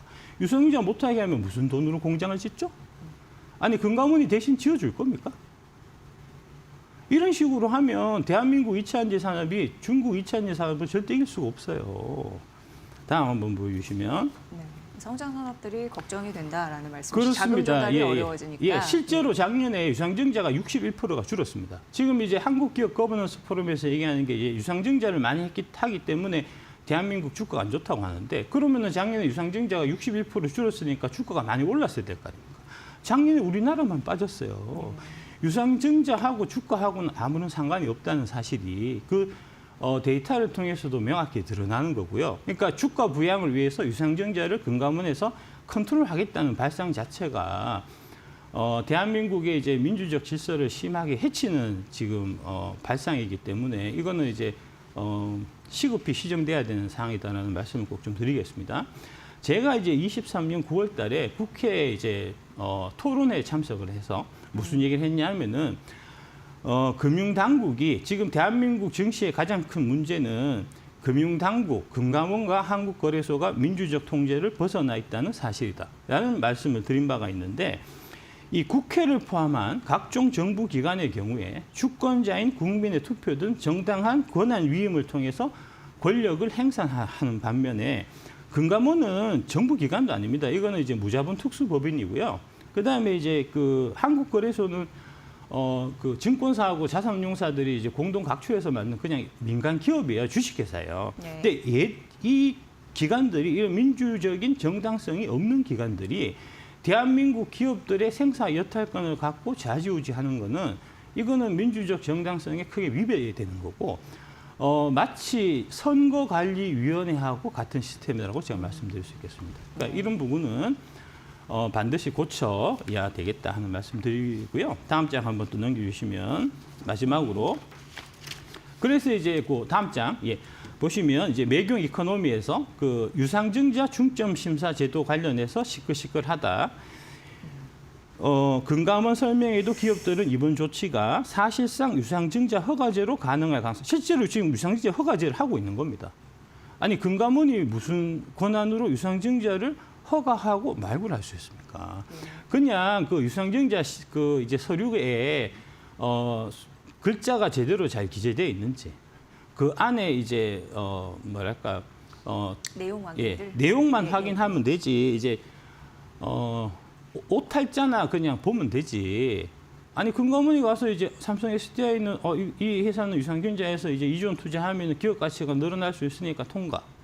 금량은 이 돈 갖고 유상증자 해갖고 이제 해봐야 기업 가치가 상승 못하니까 유상증자 하지 마라고 금감원이 판단할 수 있는 능력도 자격도 뭐 그다음에 민주적 정당성도 없는 겁니다. 이제 이 부분은 앞으로 제가 계속해서 문제 제기를 하도록 하겠습니다.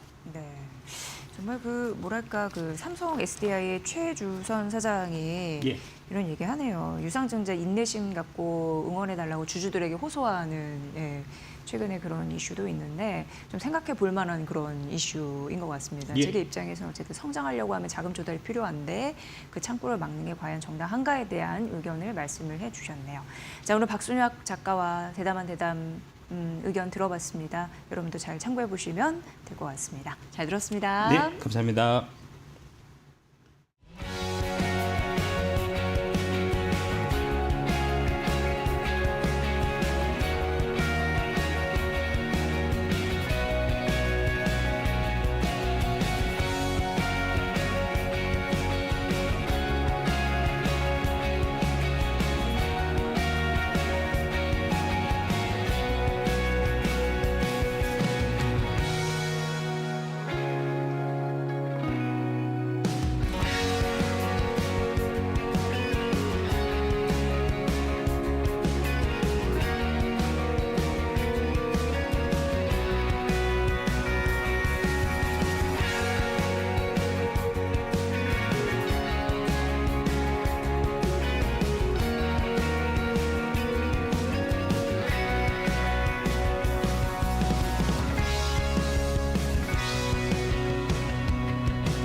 자, 오늘 우리 시장 외국인의 수급이 계속 의미 있게 좀 들어오고 있어요. 이번 주에 확실히 외국인의 수급이 월요일부터 터지면서 들어오기 시작했는데 이걸 어떻게 시장의 반응으로 받아들여야 할지, 우리 시장이 조금 더 강한 모습을 보여줄지, 특히 미국이 굉장히 안 좋은데도 우리 시장이 잘 가고 있다는 거는 어쨌든 굉장히 긍정적인 시장의 분위기가 형성됐다라는 면에서 좀 집중을 해봐야 되고 투자의 방향성, 예. 포트폴리오를 잘 짜봐야 할 것 같습니다. 네, 이제 앞으로 시장의 관심은 점점 미국 FOMC로 기울 겁니다. 네네. 그런 요소들 잘 보시면서 세계 경제에 대한 판단, 미국과 우리 시장의 경제에 잘 주목하셔야 될 것 같습니다. 오후장까지 성공 투자하시고요. 저희는 내일 이 시간에 여러분을 뵙겠습니다.